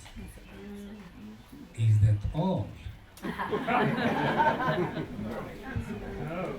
Now we start from the Sun. Love, tumulus, and Maya. So here we have Pleionic, we have Merope, and we have Maya stars. So when we compare that one broken line in the case of Buvals and the other theories to what we have here, it's a huge difference. Have ancient builders by watching the stars and then based on such a perfect spatial geometry of most important star cluster ever for our planet, did the same thing on this planet? It seems that the answer is yes. It has to be intentional. Now remember when we ran that Monte Carlo simulation about those 3 spots, how many potential similarity on the night sky? They told me thousands of them. So let's ask the same question. Monte Carlo simulation. We have triple spiral match, Earth and the star cluster. So we were asking, what would be the odds that 3 similar spirals intersecting features here in the Bosnian of the Pyramids would match something on the night stars? 10,000 simulations, no configuration satisfied this intersection criteria. So probability is less than 0.0001, in other words, 0%. In the case of Egyptian theory, thousands potential matches, here 0. And we're not talking about one line, we're talking about the Fibonacci spiral, the most complex and the most important element of sacred geometry, and this is really this huge discovery which I present for the first time here. Another article which is rather controversial deals with the dates. The problem that Dr. Danny Hillman had in Indonesia when he ran his article was dating of Gunung Padang Pyramid. And they made the magazines retract the article. So I was thinking about his experience. I was thinking about the experience from 2 Italian researchers, Filippo and Corrado. Probably remember, 3-4 months back, we had the news that they used 2 satellites from Copernicus program. That's a European satellites, and you can access them for free. And they used radar rays as a huge antenna, so they were able to go very deep and rather clear picture of what is under Egyptian pyramids, especially under Khafre pyramids. And then they went public, even though they wrote the article last year. This year they had a big press conference, and then of course Zahi Hawass and everybody else attacked them. So I was thinking, how should I approach? If I write one article about everything in the bottom of the pyramids, they're going to attack me, they retract that particular article, and that's it. Instead, my strategy was, I'm going to write many articles in many magazines. So they force one magazine, then the others will be there.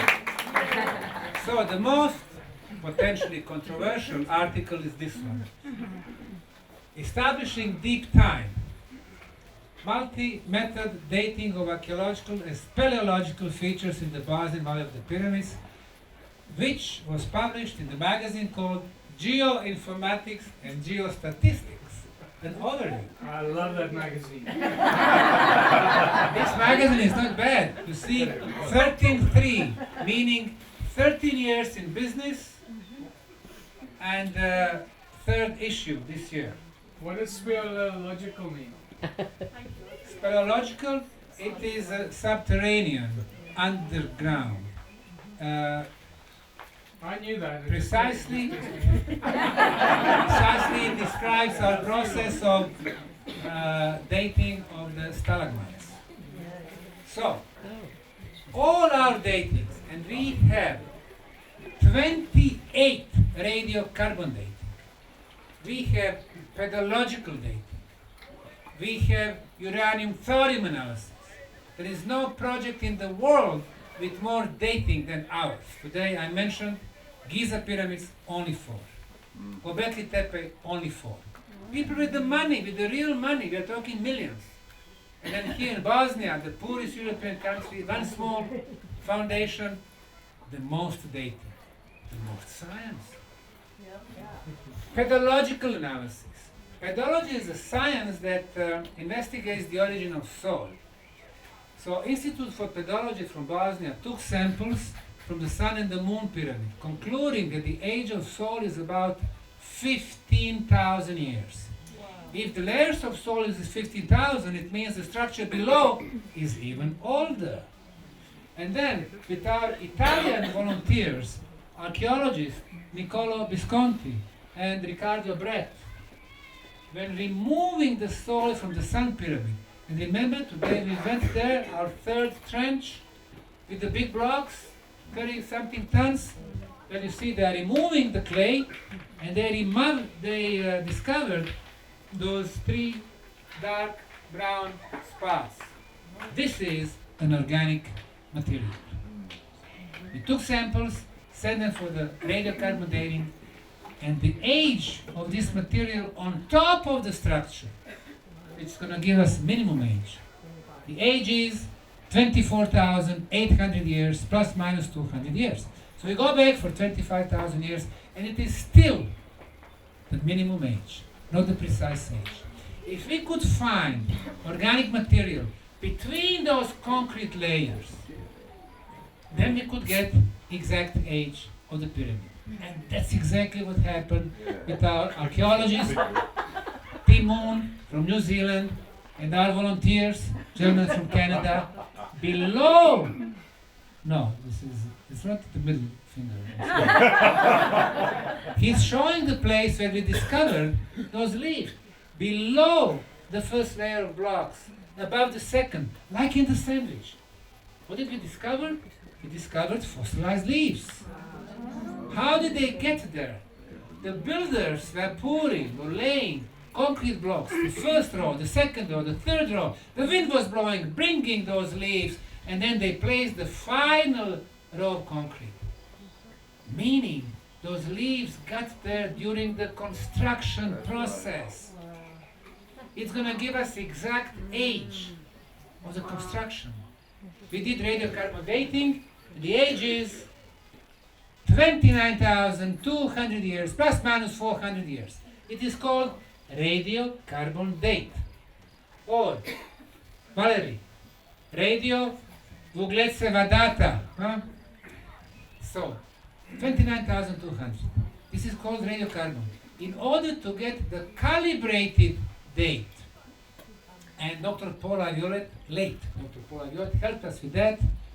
You add in about 14%, so the real age of the Bosnian Pyramid of the Sun is 33,800 years. 33,800 years. So from 29 to 33, remember, Indonesia, 27, very close.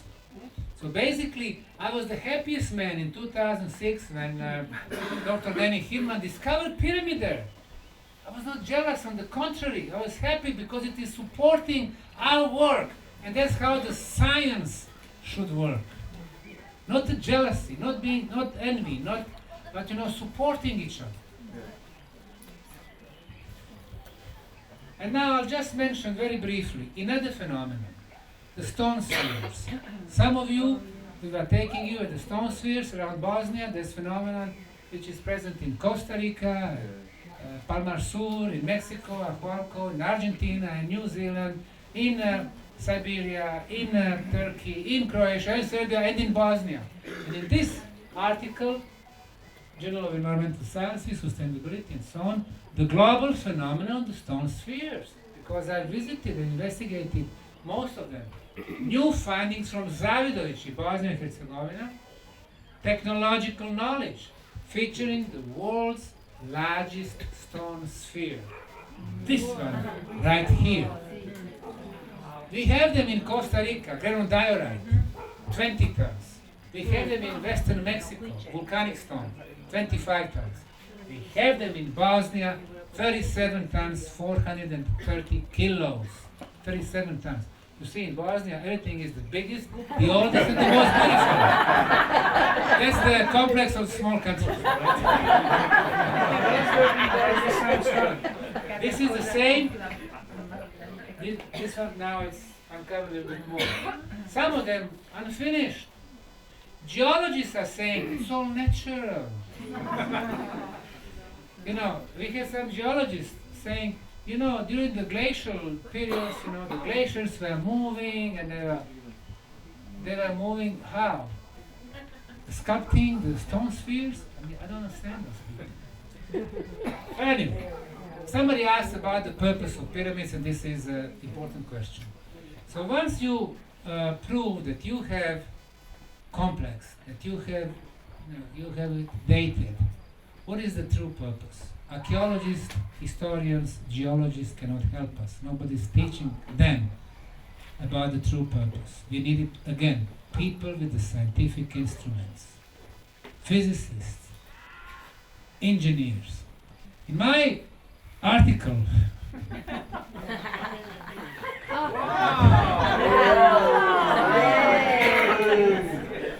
the Bosnian Pyramids as prehistoric energy machines, multidisciplinary evidence of ancient technology and focused energy beams.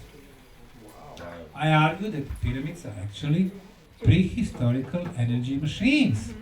So we are challenges assumptions about the function of pyramid structures by presenting really multidisciplinary scientific work. So, teams from Croatia, in this case, Serbia, Finland, Italy, Germany, were coming with their equipments, for example, engineer Mizrak, Gauss meter, EMF, oscilloscope spectrometer, calibrated, highly sensitive. On the top of the Sun Pyramid, they measured energy beam, 4.5 meter diameter, 13 feet diameter, 28 kilohertz frequency. He is engineer Mizrak. And then we had a team from Serbia, led by engineer Goran Marjanović. He confirmed the frequency of 28 kilohertz frequency 3 months later, bringing his own equipment, testometer, trifield meter, oscilloscope, and so on and so forth. We had a team from Finland, engineer Heikki Savolainen. From Italy, Professor De Bertolis. They all bring their equipment. So if you have 5 teams who come at 5 different times, summer and fall and winter and spring, day and night, and they all get the same results. In science, it is called an international scientific verification of the phenomenon. Which phenomenon? This one right here. Energy beam going to the top of the pyramid. 28 kilohertz frequency. Electrical in nature. Ultrasound in nature. Starts at 4.5 meters and then it expands.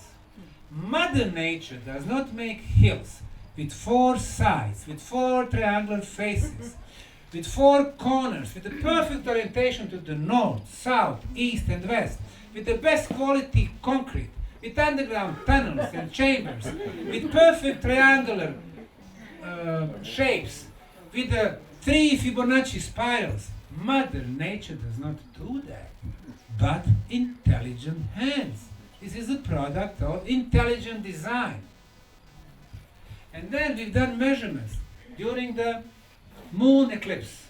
It happened July 27, 2018, moon eclipse. That was a rare astronomical phenomenon. We had 5 cosmic, objects, the same line. Sun and Venus and Earth and Moon and Mars. So we checked during the daytime, before this phenomenon, checked the strength of the signal, and during the moon eclipse, from 9:15 p.m. until 10:30, during the eclipse, strength of the energy beam was exactly 2 times stronger. So other planets, if you have planets, other planets affects the energy of our Earth, whatever it is. And then we measured the strength of signal on the top of the pyramid, here on the ground, 3 meters higher with this sonda, another 3 meters. Every time I lift sonda, signal was getting stronger and stronger and stronger. Same frequency, 28 kilohertz, but signal from 1.9 volts to 3.8 volts to 7 volts getting stronger. In science, this phenomenon is called scalar waves, or non-Hertzian waves, or Tesla's energies. And indeed, Nikola Tesla, and we have Tesla Square, we have his statue over there. Nikola Tesla, the genius mind, was working with the subtle energies, concluding that this particular frequency, the non-Hertzian wave, or scalar energy, travels quicker than the speed of light. Or, to be more precise, that information within scalar fields move quicker than the speed of light. Or to be even more precise, for scalar fields, the time does not exist. If you can measure them on one end of the galaxy, you can measure them at the same time on the other end. Therefore, non-Hertzian waves are ideal media to move, to transport the energy and information. That way we are coming to the first purpose of the pyramids. Now, Nikola Tesla, back in 1901, he built the famous Cliff Tower in the state of New York.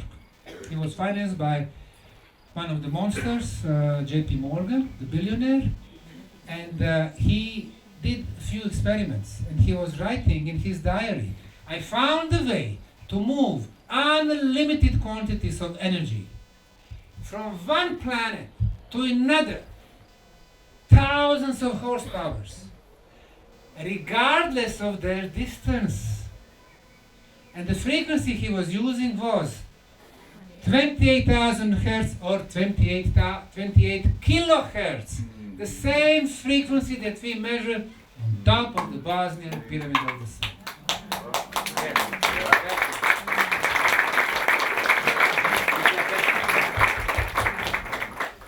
Tesla, through unsuccessful and successful experiments, came to the best frequency to transport the energy. And the Bosnian pyramid builders knew that more than 30,000 years back.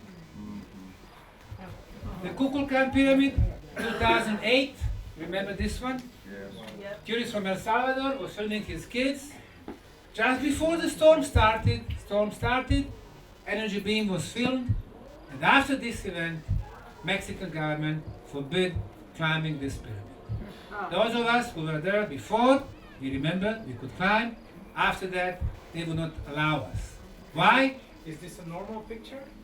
It's, Normal, yes. We have the details tomorrow. We have the details. yes, Okay. it is normal.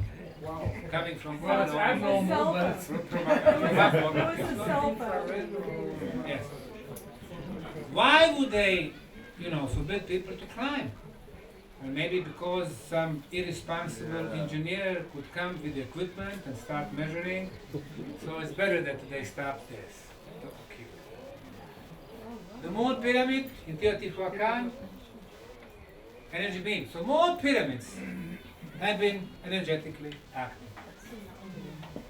A friend from Italy, Professor Paolo De Bertolus, University of Trieste, he was scanning different energy properties, among them ultrasound. On the top of the Sun Pyramid, besides electrical, we have ultrasound feature also. So it is the same frequency, 28 kilohertz. It is called ultrasound because we cannot hear. We hear up to 20 kilohertz, but we can record it. So he recorded 28 kilohertz, and then what he did, he converted from 28 to something that we can hear, to 8 kilohertz. So let's hear how the pyramid speaks.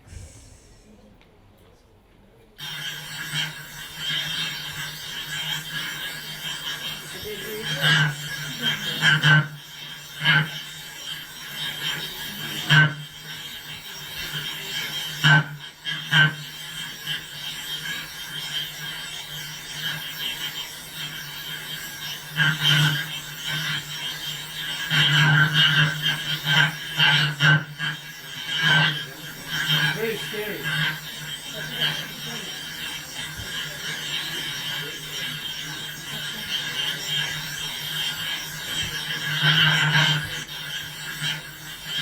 Not really, the moon is sending messages on the pyramid.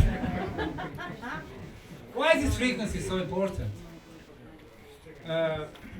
Ralph Ring, a few decades ago, probably you know him, right, Ralph Ring? He was doing experiments with different frequencies of the sound and then ultrasound. When he came to 28 kilohertz, he had a table tennis ball above the sound speaker. At this particular frequency, the ball started going to the air. He discovered the levitation frequency, 28. Now, if you have this frequency strong enough, then you can use the advantages of the levitation. Ever try it with a ping pong ball in the above the pyramid? Well, we had some irresponsible tourists. They would stay for too long, and we would need to look for them behind the clouds. But no, the problem is nowadays the signal is very weak. Why is very weak? Because our planet is very weak. After the deluge, after the end of the last ice age, our planet became so weak. So all the energy sources of the planet are weak. You have pyramid, it amplifies. When you amplify strong energy, it's very strong. When you amplify weak energy, it's still weak energy. So, that's the reason why we cannot use it today for the same purposes like before. But maybe it might be somewhere on the way how they were moving such a huge quantities of material. This is our international group from Serbia, Croatia and Slovenia. Years ago it would be the same country. We were sending drone with different instruments to measure electrical field, magnetic field, ultrasound, infrasound, electromagnetic field, temperature, orgone energy. This is how the drone was flying left and right and back and forth, another meter higher, left, right, back and forth, higher, up. So we covered a huge area. And this is how the energy beam looks like. This is the top of the pyramid. From 4.5 meters, it expands to 20 meters, coming back to 4.5, then again expands, coming back, expands, coming back. Scalar waves. And then we were thinking, okay, where is this energy being directed to? Some star systems or 90 degrees to the sky? No. In the morning, this moves a little bit to the east. And this is where the sun is rising. Noontime, south. That's the location of the sun. Afternoon, southwest. Look. The strongest is here in southwest corner. Evening, west. It means that this energy beam is directed to the sun. Now, does it mean that our planet communicates with the sun? It is possible. And maybe using the sun as the cosmic gate to communicate with other star systems, it is possible. And maybe with other galaxies. But then, pyramids are not only transmitters, they are antennas. They receive the information. So energy goes both ways. Energy equals information. Everything is information and everything is energy. So, the first purpose of pyramid energy is it's been communication device. And that's why we are different than any other project in the world. Interdisciplinary scientific approach. For the second purpose, we need to go to the Bosnian underground. Not political, which is very developed, but archaeological. You visited the tunnels. Ravne, we have cleared 2.5 kilometers. Ravne 2, Ravne 3, Ravne 4, Ravne 6, Ravne 5, 3.6 kilometers. It's a huge network. We suspect maybe 100 kilometers. You get inside, you can breathe very well. So Ravne, this is KTK, 4 meters high, that's in the town of Visoko. Ravne 2, this is Discovery, the matter of fact. Michael here, he was here 2015, 16, 17 when we were just discovering the second level tunnels. Ravne 3, okay, we have some wonderful people here, and some of them are even here. Mike here, where is Mike? He's not here. I haven't seen him. He left. He was here an hour ago. Oh. Well, anyway, this is the crew who was helping us discover tunnels over there. Did you go to Ravne 3 tunnels this afternoon? You went there. Okay. So it was like this, filled with the filler material, which we removed. These are the first artifacts on the surface. This is Middle Age. This is ancient Roman times, 1800 years. We discovered 3,300 artifacts just in this little section. And then, of course, I wrote another article. Archaeological stratigraphy and environmental analysis from the Ravne 3 tunnel complex. Evidence from multi-period artifacts. Radiometric dating and energetic microclimate data. And this one is from May 20, busy, very, very, very busy. So basically I'm explaining also all these human activities from Neolithic times, Roman era, late Middle Ages, and so it's very important to document everything. We have it in the books, but now we have it in the scientific articles. These are volunteers and our archaeologists, geologists, working in the tunnels, discovering articles, some of them. This is 1800 years, ancient Roman pieces, vases from the Middle Age and stuff like that. Now, why is this important? When you discover 3,300 artifacts from different cultural layers, what does that mean? It means it's been there for a very long time, used by people from different, civilizations. And you know what National Geographic is claiming? Somebody told me. Well, National Geographic was here 10, 15 years ago, and they said, Osmanagich is digging tunnels himself. So if I'm digging them myself, does it mean that I've been planting thousands of artifacts from different time periods before volunteers come, and different layers, and then I go home and they come, oh, look what we discovered. That's a major achievement. Of course, if I dig all those tunnels, well, it was actually, let me tell you, 3 phases. In the first phase, I dug all those tunnels, 100 kilometers, 60 miles. That was the first, different levels. Second one, I decided to close all of them. So I brought millions of tons of materials, I filled all the tunnels. And I made hundreds of dry walls. It was not easy, but I made it. And then the third phase, I said, hey guys, we have tunnels, come, and let's try, to clean them. So this is what we are doing right now. But Sam, It was not easy. you showed me yesterday evidence that you were terraforming right here. The parking lot. The parking lot, yes. So, if I done all of that, then I'm a construction genius. I cannot go wrong. Either I'm a construction genius or this is the biggest discovery. So we are fine. This is exciting thing. Stalagmites. On the ceiling you have stalactites, water dropping, and then from the floor you have stalagmites growing. It takes some time for the surface to get prepared, because in the beginning this water is going left and right, but with the time it forms a little hole, you have some dust, some other particles, materials, and then stalagmites starts forming and it grows. So we can see some stalagmites. The good thing about them, you can determine the date of the stalagmites through both methods, radiocarbon and uranium-thorium analysis. Now here, what we can see here is a drywall. Drywall was obviously made by somebody, by intelligent hands. Wall. Water does not make walls. Somebody made it. And then from the ceiling, a piece of ceiling collapsed. You see this plate here? It was all over this drywall. So when we came here, it was plate on the top, and since it was rather narrow, we decided to cut this plate.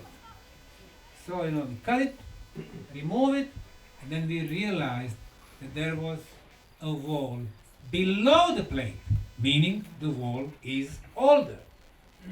Somebody built the wall before this plate collapsed from the ceiling, and on the top of this plate we discovered stalagmites, meaning they are the youngest. They formed later, once the plate was there. So we took those stalagmites from the plate, which can give us a minimum age of the drywall below. We found several stalagmites, smaller, bigger. Some of the stalagmites, 3,500 years, 2,500 years, 3,800, 3,000, 26,200 years. The biggest stalagmite, 26,000. 10,600. 26,000 years, meaning the drywall is older. But some people are saying, oh, this is radiocarbon, dating, it's not so precise, deeper you go in the past, the error is bigger, 5%, 10%, 20, even with 20%. So it is 20 or 30,000 years. We said, fine. Let's do another analysis, a little bit more precise. It's called uranium-thorium analysis. Uranium-thorium analysis. We found two more stalagmites. The age 19,000 plus minus 1,000, 15,000 plus minus 1,000. Anyway you look, we can see consistent dates. We can see 15, 20, 25, 30,000 years. If you have stalagmites, what does that mean? It means that you had hollow space. You have to have stalactites, you have to have water dropping, you have to have hollow space or the tunnel and the stalagmites growing from the bottom. So, in any way, we are arriving to our 30,000 years, the tunnels, the walls, the pyramids, over 30,000 years. Now, we have a book called Rabbe Three Tunnels, the oldest structure of the world. It can be purchased in our souvenir shop. We have just one official souvenir shop. That's the one closest to the tunnels, the biggest one. The rest of it that you can see, we are supporting local businesses. We have about 35, 40 businesses that we support. We rent them the space, and they sell whatever they sell. They sell crystals, they sell whatever, textile, they sell food. But there is only one official foundation's souvenir shop, and we sell the books, we sell the water, we sell different stuff, which helps us to support our activities. And I did not end up with the book, but with the new article. And just a couple of hours ago, while I went to the break home, between 4 and 5 o'clock, I received a note from Journal of Interdisciplinary History and Human Societies that they accepted my article titled, "After the peer review process, Europe's oldest subterranean structure, new chronological and structural insights from dry stone wall in the Rana 3 tunnel complex Visoko," has been qualified to be published by Journal of History. Huh?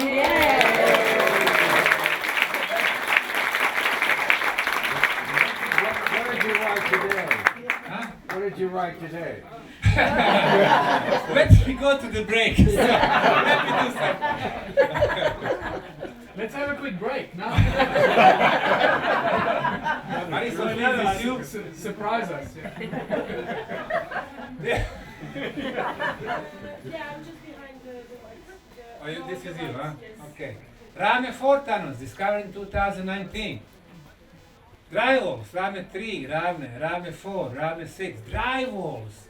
Usually they block, they block us from going towards the sun pyramid, going south. That's what they do. They don't want us to go towards the pyramid. And since we have new phenomenon, dry walls, a new class of subterranean dry stone structures. Because we have dry walls in the Mediterranean area, but they are above the surface. Dry walls are very often in Italy, in Croatia, different countries. But now I'm proposing a new class of dry stone walls. Subterranean. These are the only dry walls in the Mediterranean which are under the ground. And this was published. Where is it? 19. Right. This is published tomorrow. Yes. so now listen to the abstract. Dry stone construction is a globally recognized architectural technique dating back to the Neolithic times. Now here we are going to Paleolithic times. While surface level dry stone features have been extensively studied throughout the Mediterranean and Central Europe, subterranean dry stone structures built entirely from river pebbles, this is what we have, are exceptionally rare. There are none, just here. Rame 3, Rame 4, Rame 6, and so on. So this is the first formal typological, geological, and archaeological study of these walls. Rame 5 tunnels, huge. Rame 5, Rame 6. Now, how the discoveries happen? This hill here, which we call the bell tower, we could see the conglomerate blocks were sticking out. We have conglomerate block at the entrance of the tunnel, Rame tunnels. We have another one here, the Rame 3, Rame 4. We discovered one here on this hill. And our archaeologist last year, 2 years ago, Osmanagich, now she wanted to see if there is something below this block. So we started digging. There is a small hole here. This one right here. So this is the conglomerate block. First we tried over there, above, nothing. Just regular stratigraphy. But below, we realized there was a hollow space. Dig in. Hole was getting bigger. So finally we got in and we discovered the tunnels. With the dry walls. Open section, 65 meters. Pristine, untouched for a very long time. And this summer, this is going to be our next subject of archaeological research. So starting probably next month, July, we're going to be working there, documenting everything, what we discovered with our volunteers, archaeologists, engineers, and so on. This is how the discoveries happen here. Drywall here. She discovered it, Evelina is here. And look who helped us discover it. Volunteers from high schools. These people they are from international high school here in Mostar, in Herzegovina. They came, to study for a year, and their professor brought them here to volunteer for 1 week. And they helped us to make such a significant discovery. They're going to remember this for life. Young people, 16, 17 years old. Slave labor.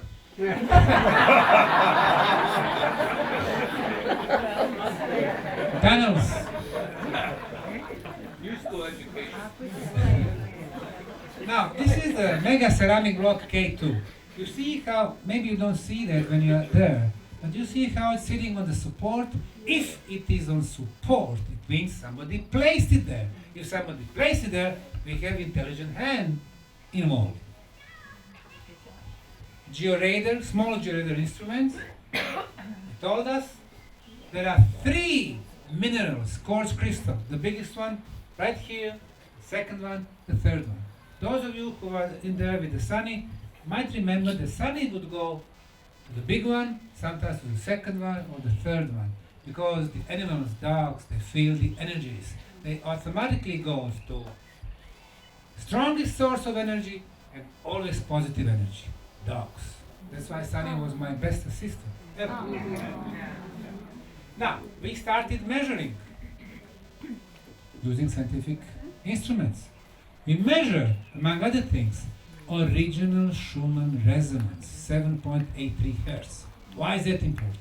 Our planet resonates at 7.83. When we got born, we are born at 7.3. When we think, if somebody is still doing that, when we think at 7.83 Hertz.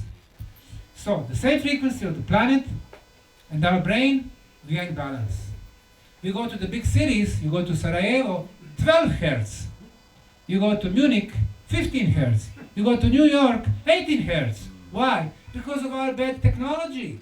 Computers, laptops, tablets, microwaves, TVs, mobile phones, satellite dishes, American Project Heart. Bad technology. Frequency is going up. But this is not good for us. You go to the big city. You have different frequencies. What happens? It creates stress. We are in disbalance. And stress has become the leading cause of most diseases. 75% of diseases. Sugar, pressure, and so on. You go to the tunnels, 7.83. And that's the reason why people feel in the tunnels like they are at home. You go to the pyramids, 7.83. And you can measure it. Now, we scan this block, and we can see a lot of blue color, or indigo color. Why is that important? Now, you know that we can see those, the frequencies of 7 colors. The lowest frequency is red, orange, yellow, green, blue, indigo, violet, purple. Indigo is high frequency. This is spiritual frequency. That's why it's ideal place. Go there, relax, meditate, experience the true spirituality. Connect with the world beyond our physical reality. This is what the spirituality is. When I was younger, when he was younger, they were teaching us in schools that spirituality, oh, this is religion. Religion is another thing, I respect it. Faith is another thing. Spirituality. Development of spiritual senses. So you can sense the world beyond the physical reality. Physical is based on our 5 physical senses. We can see, we can hear, we can touch, we can smell, we can taste. But our physical senses are very, very, very limited. What we can see, we see those 7 colors. They are 0.7% of all color frequencies around us. We don't see 99.3% of what's happening around us. Cats, they see a little bit more. They can see souls, ghosts, they can see orbs, they can see extraterrestrials, they can see whatever they can see. We cannot. So we are actually blind. What we can hear is called sound. 20 hertz to 20 kilohertz. Everything above 20 kilohertz is called ultrasound. Everything below 20 hertz is called infrasound. What we hear is less than 1% of the sounds. We are deaf and blind, even though we have our physical senses. Imagine that we start developing some of our 30 spiritual senses. We could sense much more. we could sense the freedom. If we can, for example, feel the energies, like people who have the gift to feel the bioenergy, we could manipulate with energy fields or auric field of other people. We see, oh, they need healing. You give them some of your energies, feeling the energy. That's why when we took you today with our guides to the tunnels, our guides ask you, open your hands. Can you feel something? Of course you can. Some people can, some people cannot, but with the practice, of course you can. Even Michael could feel after a while. As he confessed that. As the world's most insensitive bastard. Imagine, if he can feel, if he can, well, feeling the energy. Imagine seeing the energy. You know, if you can see the energies, every color means something. The red color, not very good. If you have a lot of red, it means that you are either depressed or you are aggressive. There is a disbalance. Something is wrong with you. And you know, we live in a civilization which is based on what we say. And we can say anything. We can say, you know what? I'm the smartest guy on earth. Yeah. I'm the most intelligent. And I'm most the beautiful, and I'm the modest guy at the same time. We can say anything. Take it or leave it. But if we can see the energies, I see a lot of red. Wow, something's wrong with this guy. I don't care what he says. We see green, blue, sharing, love, healing. Oh, this is a good guy to be with. Come, you are my new friend. We see white. Wow, this guy is wise. He meditates. Let me learn something from him. So if we could see the energy, our world would be changed. If we could see the colors, if we could move objects with the power of our mind, telekinesis, spiritual sense. You know, the original people of the land in the US, in Australia, not aboriginal, not ab-original, English, non-original, no. They are original people of the land. Or in America, for 2 months there is no rain. Okay, let's go, let's do dance for the rain. I was at the one, you know, in Arizona, Nevada, dance for the rain, and the rain comes. In Australia, they have mantras. They invite rain, and the rain comes. The power of intention, this is, you know, what we have. Nobody's teaching us no more to develop those senses. Telepathy. We have ability to telepathically, you know, communicate.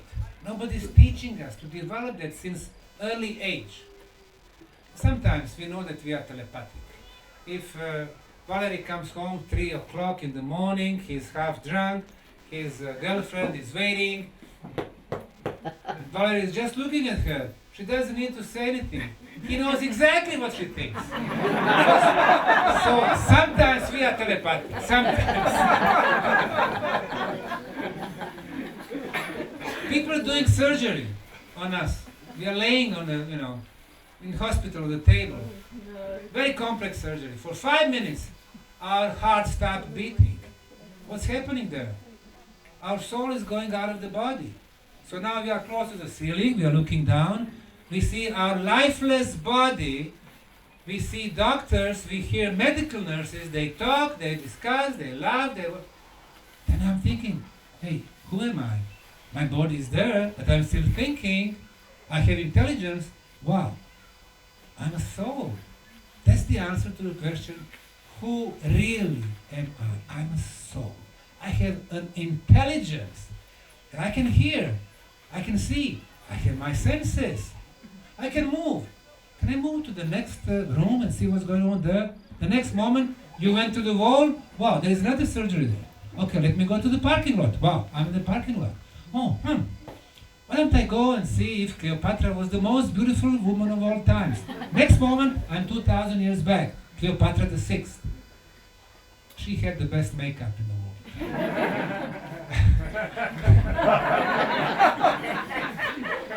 So then we realize that we can move through space and time, that we have no limits. No limits, that's the definition of the freedom. And we realize we are actually free. And then we realize that we don't die with that body. Why should we fear if we don't die? They teach us in this society that the origin of all fears is fear of death. And with that one, all others are coming.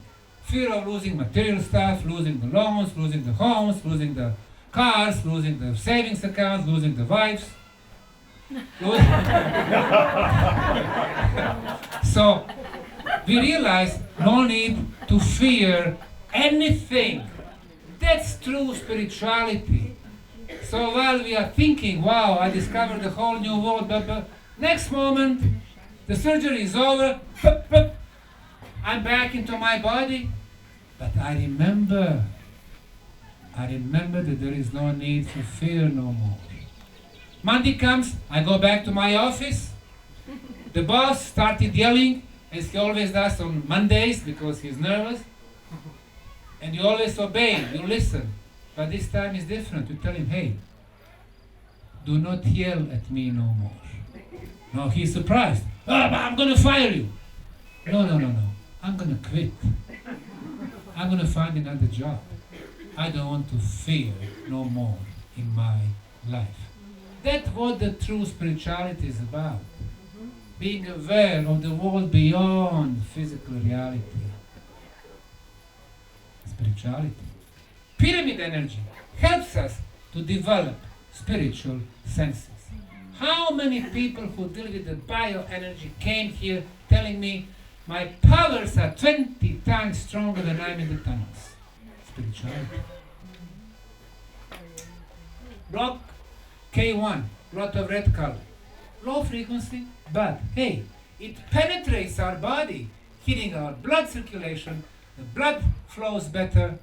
It helps us in a healing process. Now we are coming to the new aspect, of course, which was described in the new article, Acta Scientific Medical Sciences. You know, we've been saying for 20 years, after thousands of healing in the tunnels, you know, we are not in the healing business, we don't do healing treatments, we don't give medical guarantees. But hey, not anymore. It has become part of the science. Ravnet tunnels as a regenerative environment, scientific measurements, and human testimonials. So we are describing what's been happening here after hundreds upon hundreds of cases. I love regenerative environment. In other words, a health center. There you go. Yeah. And if you are not convinced, here's another one. Another journal approached me, Archives of Epidemiology and Public Health Research. I said, what do they want from me? I'm in the pyramid business. But then I'm thinking, hey, epidemiology, remember Corona Project 2020-2022. Yes, I'm going to do the article. At that time, I claimed here in Bosnia on our media and in the region that Ravnet tunnels are the safest place on the planet because of negative ions. They were attacking me, fact-checking. They were sending letters to World Health Organization. They're saying, this guy Osmanagich is claiming it's safe, it's negative ions, and PR person from there gave official response. They're saying, no, it's not scientifically proven. Hello? It is scientifically proven now. Public health and epidemiological implications of ionized air. Negative air ions and their role in microbial reduction. No viruses, no bacteria, no fungi. Evidence from the Ravnet tunnel complex in Bosnia, and it was published in proper journal, Archives of Epidemiology and Public Health. This is fantastic.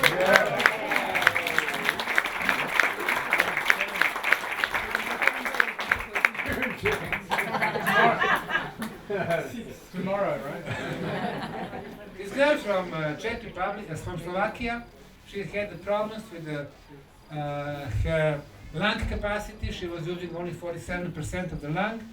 She went to different therapies, pharmaceutical mafia supplying her the pills, this and that. Nothing was helping her. So she came here to run the tunnels, 10 days, 1 hour in the morning, 1 hour in the evening, 1 hour in the morning. After 10 days, she went back to Bratislava, she got measured, now she was using 84%. She came back in September of that year. This picture is in front of the tunnels. She was volunteering with us. Before that, she could not do 3 stairs. Lung capacity very low. Here, she was pushing the wheelbarrows all day long.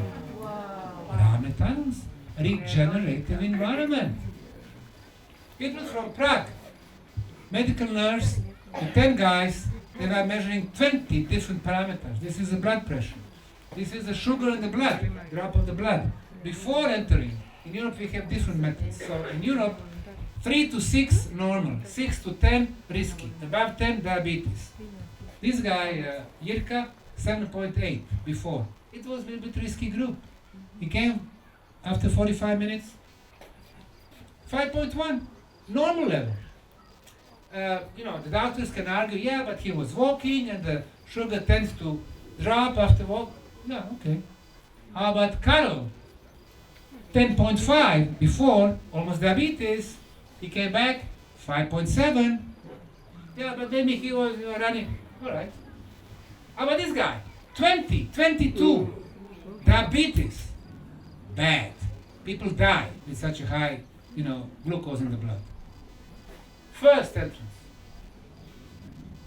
So it's interesting, it seems to come down to around 5.2 or 5.6. That's normal. 3 to 6. Yeah. 3 to 6. Mine is 4.2, for example. So, there is no, pill. There is no drug. There is no, experimental, genetical, pharmaceutical product that can reduce. So how did you jump out of the tunnels to be able to do this? It was not easy. I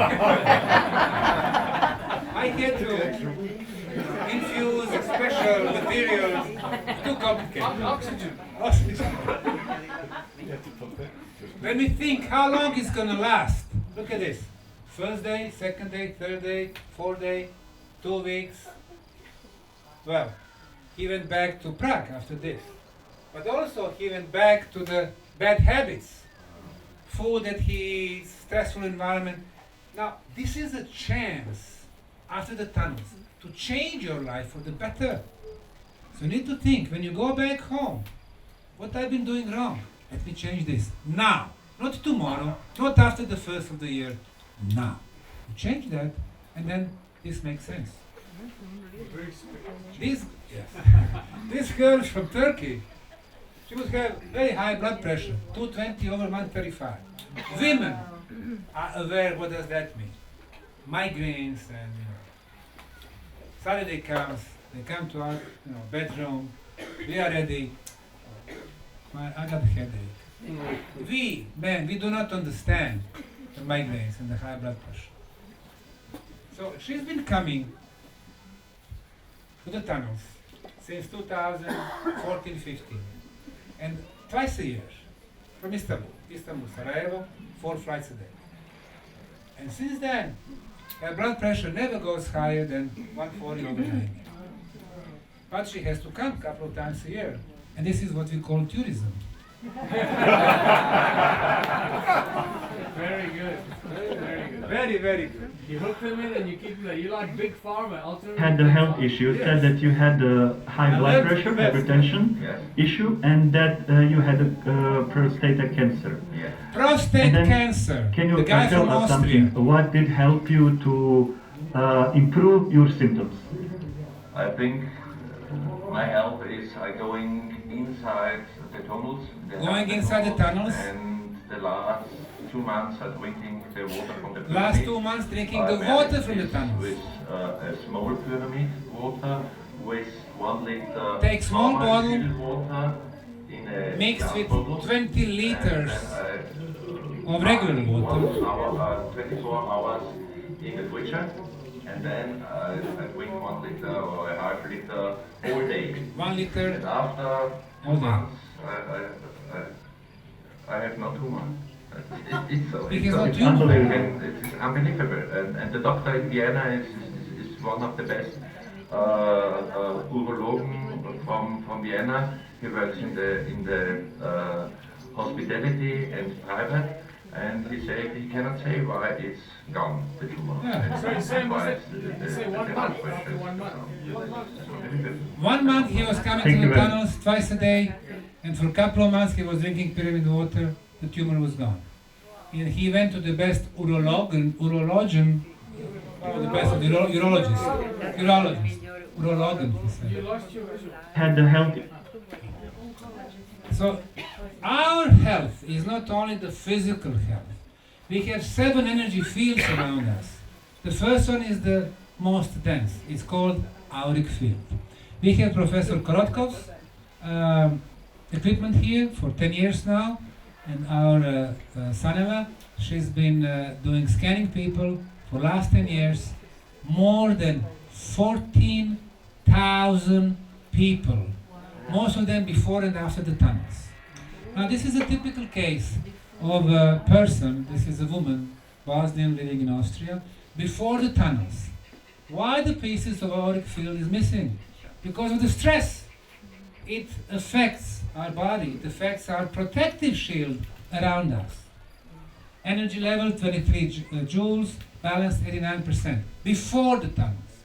After 1 hour, look at the change. Protective shield, full energy from 23 to 58. When you can measure, extremely important, you can scientifically prove. Balance from 89 to 100, balance of left and right sides. And then chakras. Now this person has excellent chakras. They are very close to be balanced. Almost nobody is perfectly balanced. You have, for that you have to meditate all day long. But this person is real good. Oh, by the way, this is my wife, Sabine. The only problem is they are rather close. After the tunnels, look, 4, 5 times bigger, more open. So energy flows better in our body, affecting all other bodies, physical, intellectual, emotional, even spiritual. Chakras value. Before, after, before, after, before, after, so different chakras. Before, after.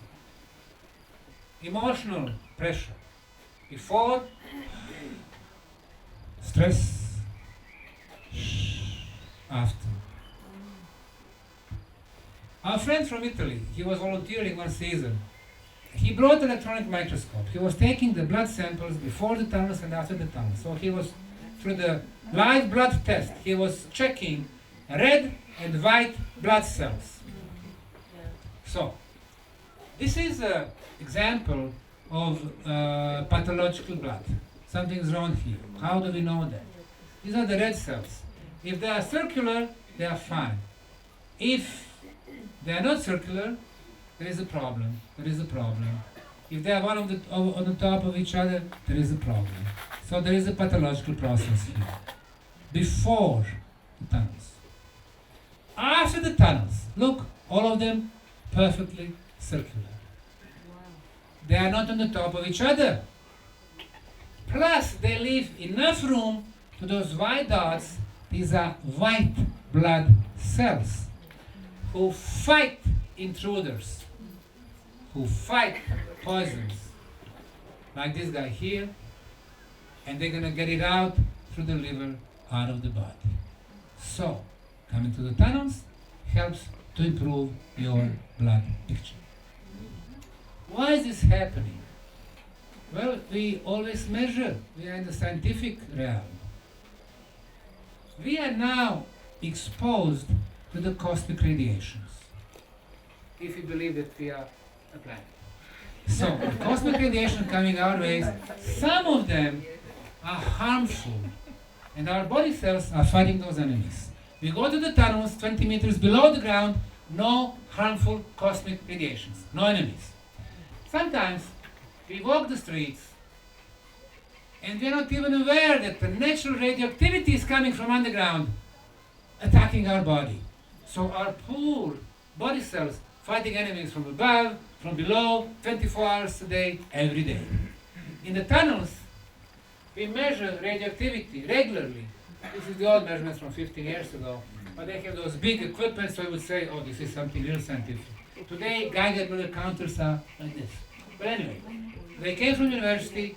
The values are so low that basically there are no radioactivity in the tunnels.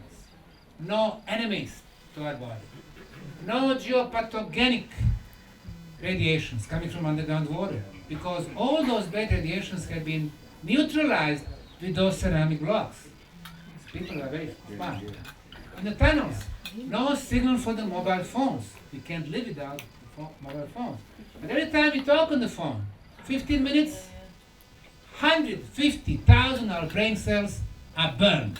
150,000. We keep it in our hands, our hand gets hot, our ears are all red, brain cells gone. Well, in Bosnia we have this guy Mujo, he would say, you know what, I have 5 billion brain cells, so 150,000, I don't care. But 150,000 in the morning, 100,000 10 o'clock, 200,000 at noon, today 1 million, tomorrow another million, and then we notice that we process information slower. We are not getting any more intelligent. On the contrary. In the tunnels, no signal for the mobile phones, for the cell phones. In the tunnels, no signal for the Wi-Fi. No 3G, no 4G, no 5G. Wi-Fi, no Wi-Fi. By the way, Brisbane. Somebody's here from Brisbane? Yes, no? Somebody mentioned Brisbane. Yeah. I made this photo like 4 years ago. Downtown, 200 those towers. At that time, 4 years ago, 5G, bad. But anyway, no harmful radiations in the tunnels, and only good energy properties. We measure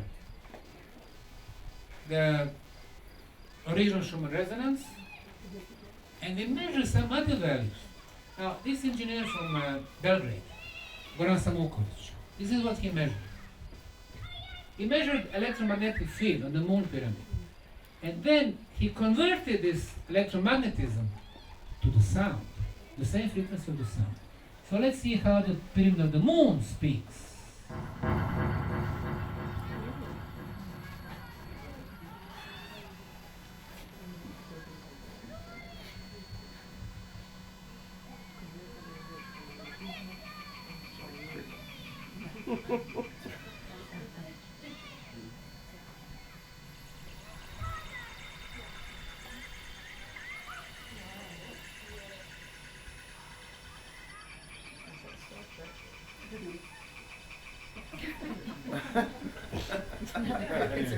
They like it.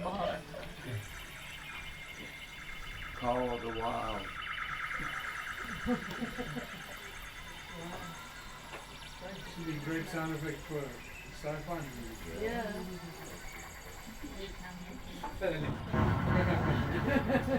You go in pieces. Schumann resonance, 0, 10, 7.83. It's been measured in the tunnels. Outside, not anymore. So we use different instruments to measure different energy properties. The best electromagnetic field, the best Schumann resonance, the best orgone energy level, and the highest level of negative ions together with Zimbabwe. So what we did measure, on the mountains, 1,000 to 2,000 negative ions per cubic centimeter. Mountains, very good for us. Cities, 100. Our homes, just 50. Tunnels, 20 to 60,000. Last February, 340,000, highest ever on the planet.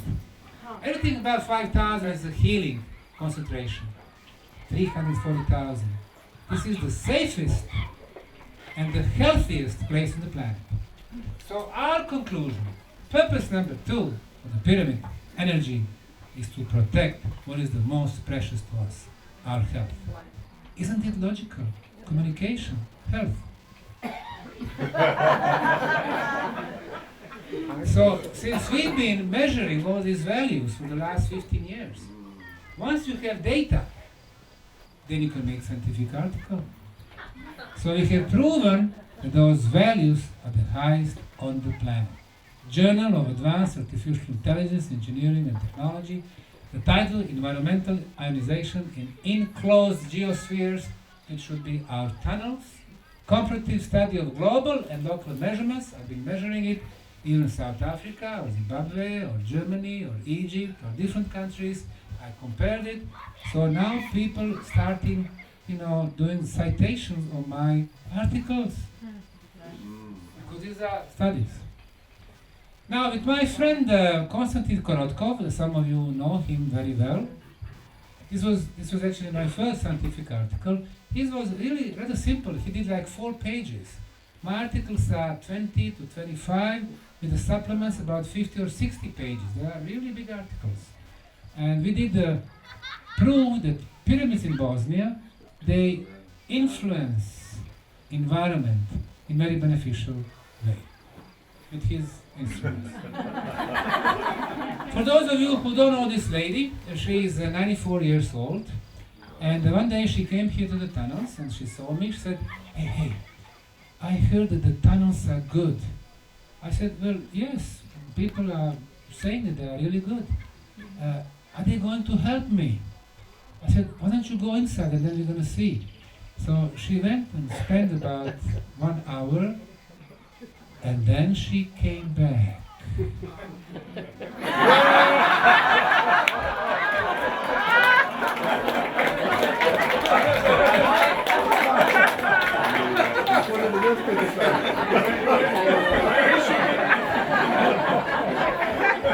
But remember, I already said no guarantees. Water, we are finding tunnels with the water, crystal clear and clean water. We did analysis compared to our city water. The water from the tunnels, clean.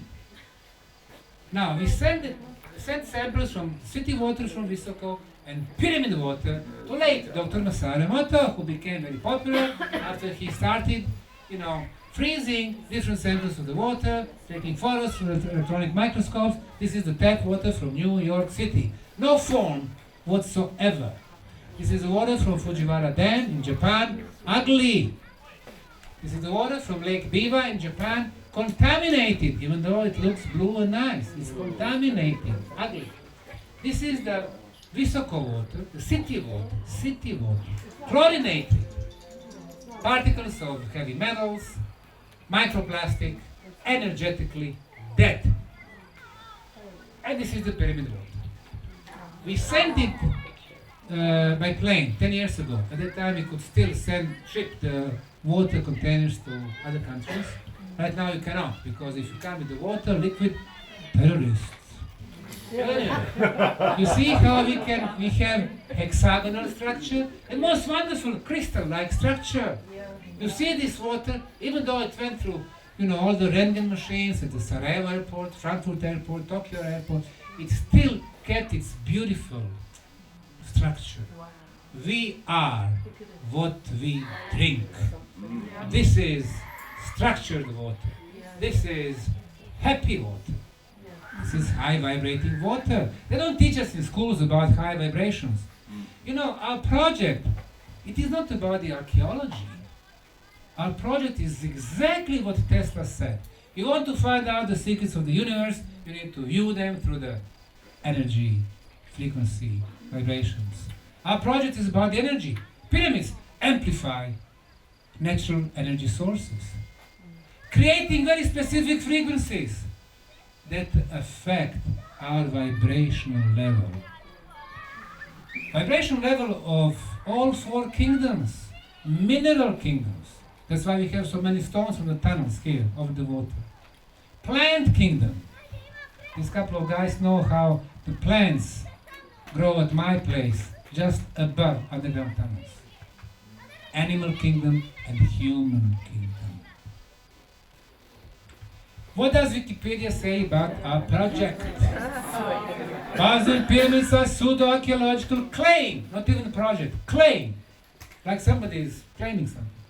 promoted by author, this gentleman right here, that the cluster of natural hills in central Bosnia are largest human-made ancient pyramids. I never use term human-made, but that's okay. I say intelligent hands. But you know, geologists, archaeologists, scientists concluded after analysis that those hills are natural formations. Okay, let's. Now, I wrote an article because Wikipedia is based for AI, for ChatGPT and all others. So I was discussing with ChatGPT about Bosnian pyramids and proving that they are totally wrong when it comes to the Bosnian pyramids. We don't have time for that. And this one is from when? Okay, June 6th this year. But let's hear those scientists. Dr. Zaki Havas never came to Bosnia. We have invited him 3 times. Never came here. He's a He lovely said- guy. Yes. He said, criticized Osmanagich. He said this guy Osmanagich is hallucinating, of course. No one can say that these stones were transported by human beings, since each weighs approximately 40 tons. He's right about 40 tons. They're not stones, they are blocks. So, Proto-Bosnians could not move 40 tons, and Proto-Egyptians could move 200 tons, or obelisks 370 tons, or unfinished obelisk in Aswan 1,250 tons. Actually, in Bosnia, if you tell the guy, please take this block over there, you don't tell him how heavy it is, he's gonna do it. If you tell him it's 5 tons, forget about it. Director of the Council of British Archaeology, Dr. Mike Hayward, and Professor Hermann Parzinger of German Institute, Archaeological Institute, never came to Bosnia. They claim Osmanagich is duping the world with his claims of pyramids in Bosnia. This pyramid scheme is a cruel hoax on unsuspecting public. So, the public did not expect anything. And one day I show up, and this unsuspecting public was able to hear me. Hey, there are pyramids in Bosnia. That was such a huge shock. So they are describing this particular event. I feel violated. Never came to Bosnia. Robert Schock, he did come to Bosnia at the very, very early stage without a single analysis, without one test sampling, without radiocarbon, without energy measurement, without anything. He came, he said, this is all natural. And he came today, 20 years later, with no knowledge about this project, that he's been like utmost expert in Bosnian pyramids. There is nothing there. Well, he was Is here it real science? He was here. Recently? And he said, 20 years ago. I started the project because of my future engagement in politics. This was 20 years ago. 20 years ago. Well, guess what? I've been here for 20 years. I came back from the US. I left good business, and good money. I came here to fight with the guys who don't understand nothing, proving what we have here. And when at one time American ambassador in Bosnia, he came to me and said, hey, you are the most popular guy in Bosnia. Why don't you go to for the presidency? I said, listen, I did not come from US to be in politics because I can help my country with the cultural heritage, protection, and discoveries. That's why I'm here for.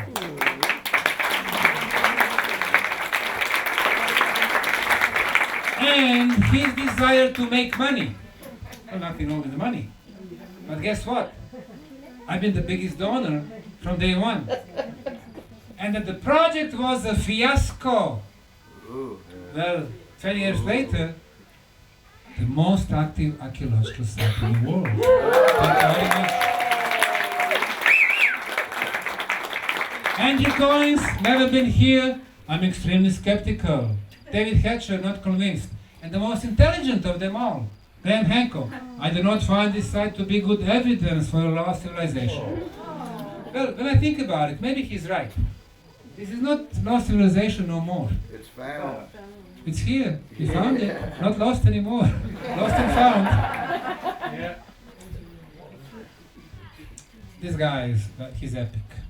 Dr. Brian Stewart, University of Michigan, never been here.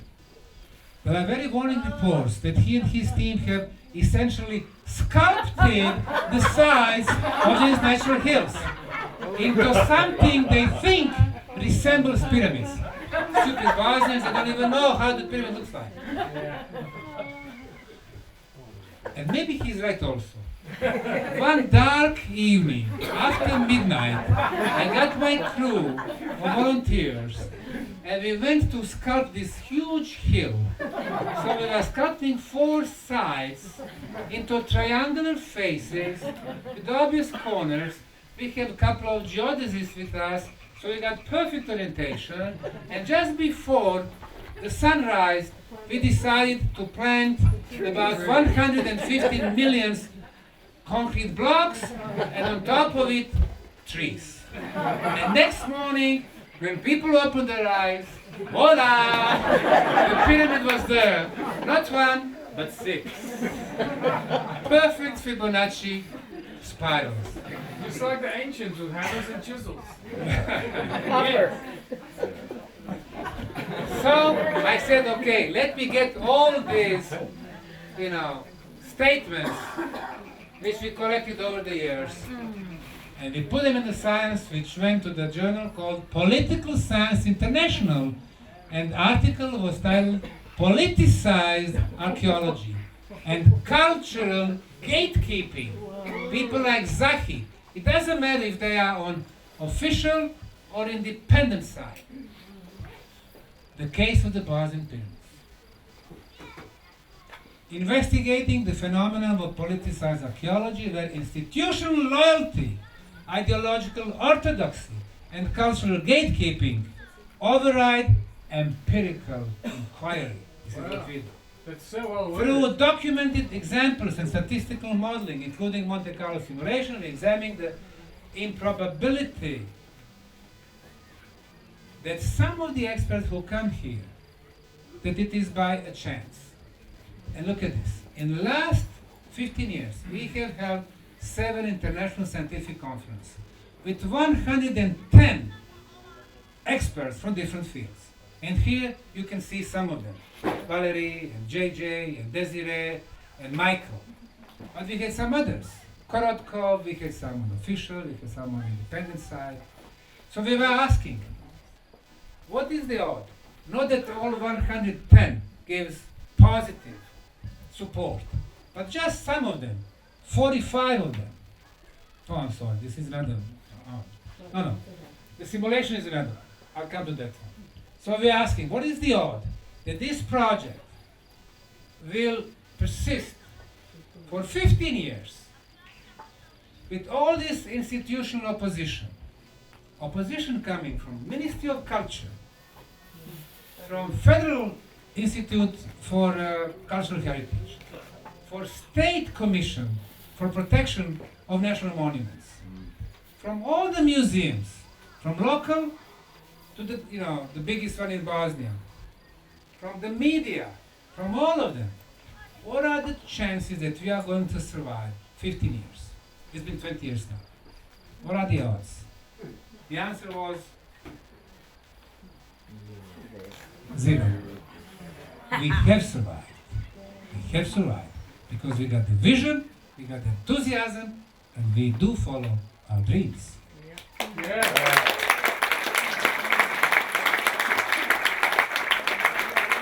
Egyptologist, triple PhD in archaeology and Egyptology, Dr. Nusret Smajović. He was here 3 times. He wrote a report. He said, Egyptian pyramid is the most magnificent, the Bosnian pyramid, the biggest, because it satisfies the requirements for the pyramids. Professor Kavroshkin from Russia, Oleg Kavroshkin, geophysicist, another geophysicist, Vladislav Tsiplakov, in 3 years doing measurements with geoelectric equipment, proving that the pyramids are artificial structures. Paul von Ward, United States, one of the most interesting discoveries in archaeology. Professor Ezra Zubrov, Buffalo State University, archaeologist, You need to find out who built the pyramids, when they were built. Late Dr. Paul Laviolette, Bosnian pyramids are the biggest discovery in archaeology. He's been here for 6 times. 6 times. Professor Korotko, Bosnian pyramid discovery equals discovery of the Mayan pyramids. We've heard these 3-4 guys also. So, the question was, what are the odds that at least 45 scientists are going to support us? So, 45 or more independent experts would support the legitimacy of the Bosnian pyramid complex, purely by chance. So, the probability that 45 will support this, if there was no evidence, was approximately 0.0000%. So you have to have, obviously, the evidence.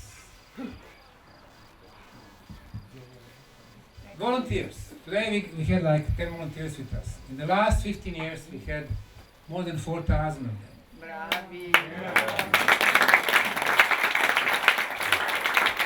They come, we show them archaeological locations, and next day they got tools to work. How do you define that? It's framework. So, but they are helping us. They are part of the discovery, and they come year after year. Money for free. So, wonderful people. They are helping us uncover the oldest, best quality concrete. 2008, 10,000 visitors. 2018, 40,000. 50,000. 2023, 195. Last year, 245,000. Quarter million.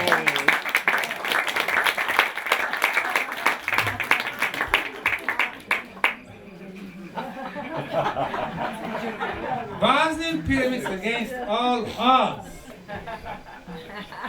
What was the probability that without institutional support, without the money, financial means, help from the government, from the museums, from the local archaeologists and so on, you are going to survive and attract so many people over the years? We ran Monte Carlo simulation on, I guess, 10,000 different scenarios, and we took 3 different cases. The first one, the project is run by the archaeologist, someone from academia, with no other skills. He has the knowledge, but he does not have organizational skills, does not know money, administration, blah, blah, blah. The probability that such person would attract 250,000 people in 20 years is 0%. We said, fine. Okay, let's see if we have a good, capable manager who understands the money, who knows how to organize the business. What is the probability that he's gonna, but he does not know the field. Probability was 0.28%, less than 1%, almost 0. But if the person combined those 2 skills, he knows pyramids, he travels the world, he knows people, he has all these qualifications. What is the probability? 67%. So Monte Carlo is saying yes, there is a chance to do that. But you have to combine all these skills. And when I think about my life, I've been having 2 careers all my life. One is, research and my PhDs and the pyramids and the books and science. But the other one is business. I've been running businesses in Yugoslavia, in America. This is where I learned how to run the business. And through the business, I've been supporting my research. I'm independent financially. It means I can say what I need. And through the business, I've been supporting this project. And that's the reason why this project was doomed to success.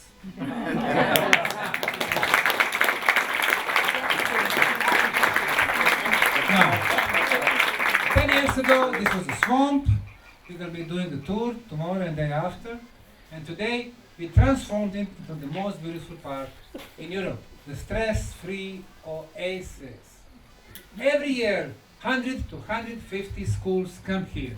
with tens of thousands of kids from kindergarten, elementary, high schools, from the whole Bosnia, and last couple of years from Serbia and Croatia. They are coming to Pab for the excursion. They have a place which is totally secure, no traffic, no contamination. Parking is for free. All the facilities are for free.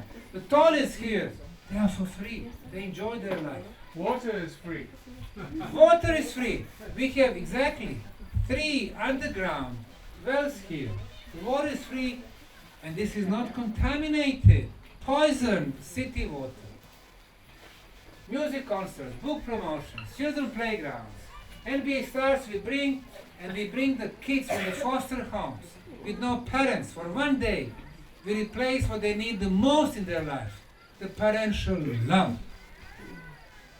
We are helping local community, 40 businesses right here, 250 accommodation places in Visoko. 20 years ago, 0. You are staying in this, 5-star hotel. You know when they would open the hotel if it was not for us? Never. Let's run Monte Carlo simulation. Concerts are for free. You're going to be here Friday and Saturday. I mean, these regional superstars, they cost money, 10,000 euros, $10,000, plus Securitas, plus equipment and sound and lights, 15,000. I pay that. I don't charge people. They come to a place where we promote freedom. We want them to feel free. More concerts.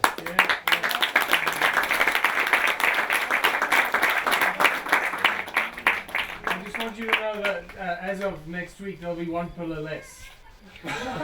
Yes, South Africa. Geopunctual circles. Marco Pogacin. This one looks like JJ from like 20 years ago.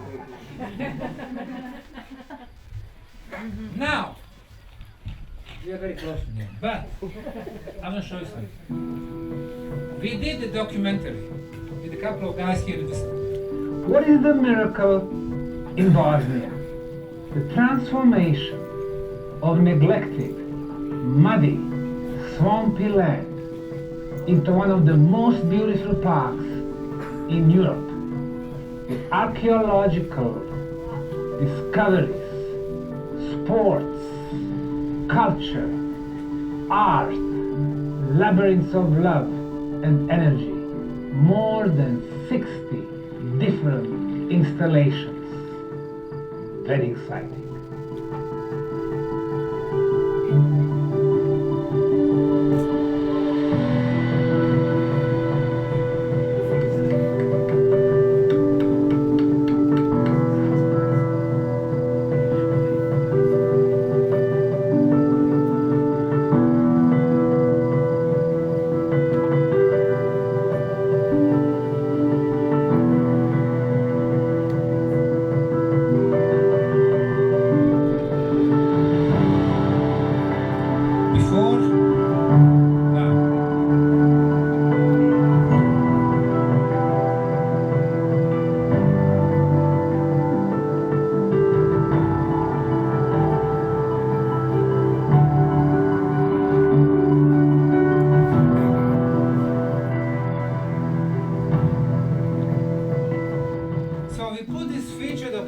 Together, Miracle in the Heart of Bosnia, and I applied to different festivals. And guess what? 70 minutes, a full-length feature documentary. We won Naples, San Diego, Vancouver International Film Festival, Brisbane Film Festival, Paris, London, Berlin, 20 awards. 20. This is the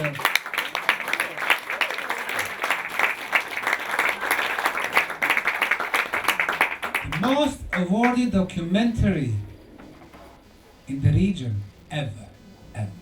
Wow. Somebody asked about this lecture. Most of it is in the book My Story, or those of you who want to read a little bit more, set of 7 books, very cheap, 100 euros. This one is 20 euros. And you have the rest of my books in the souvenir shop. Now, I mentioned all these, scientific articles. They are on my new scientific website, drsamosmanagich.com, drsamosmanagich.com. very easy to remember. So you have right now 29 scientific articles to read completely. And Is there a test? I'm gonna start tonight. if I can write it, you can read it. Yeah. Now, as you can see, through all these different aspects, including sport, we send different messages to the region and to the world.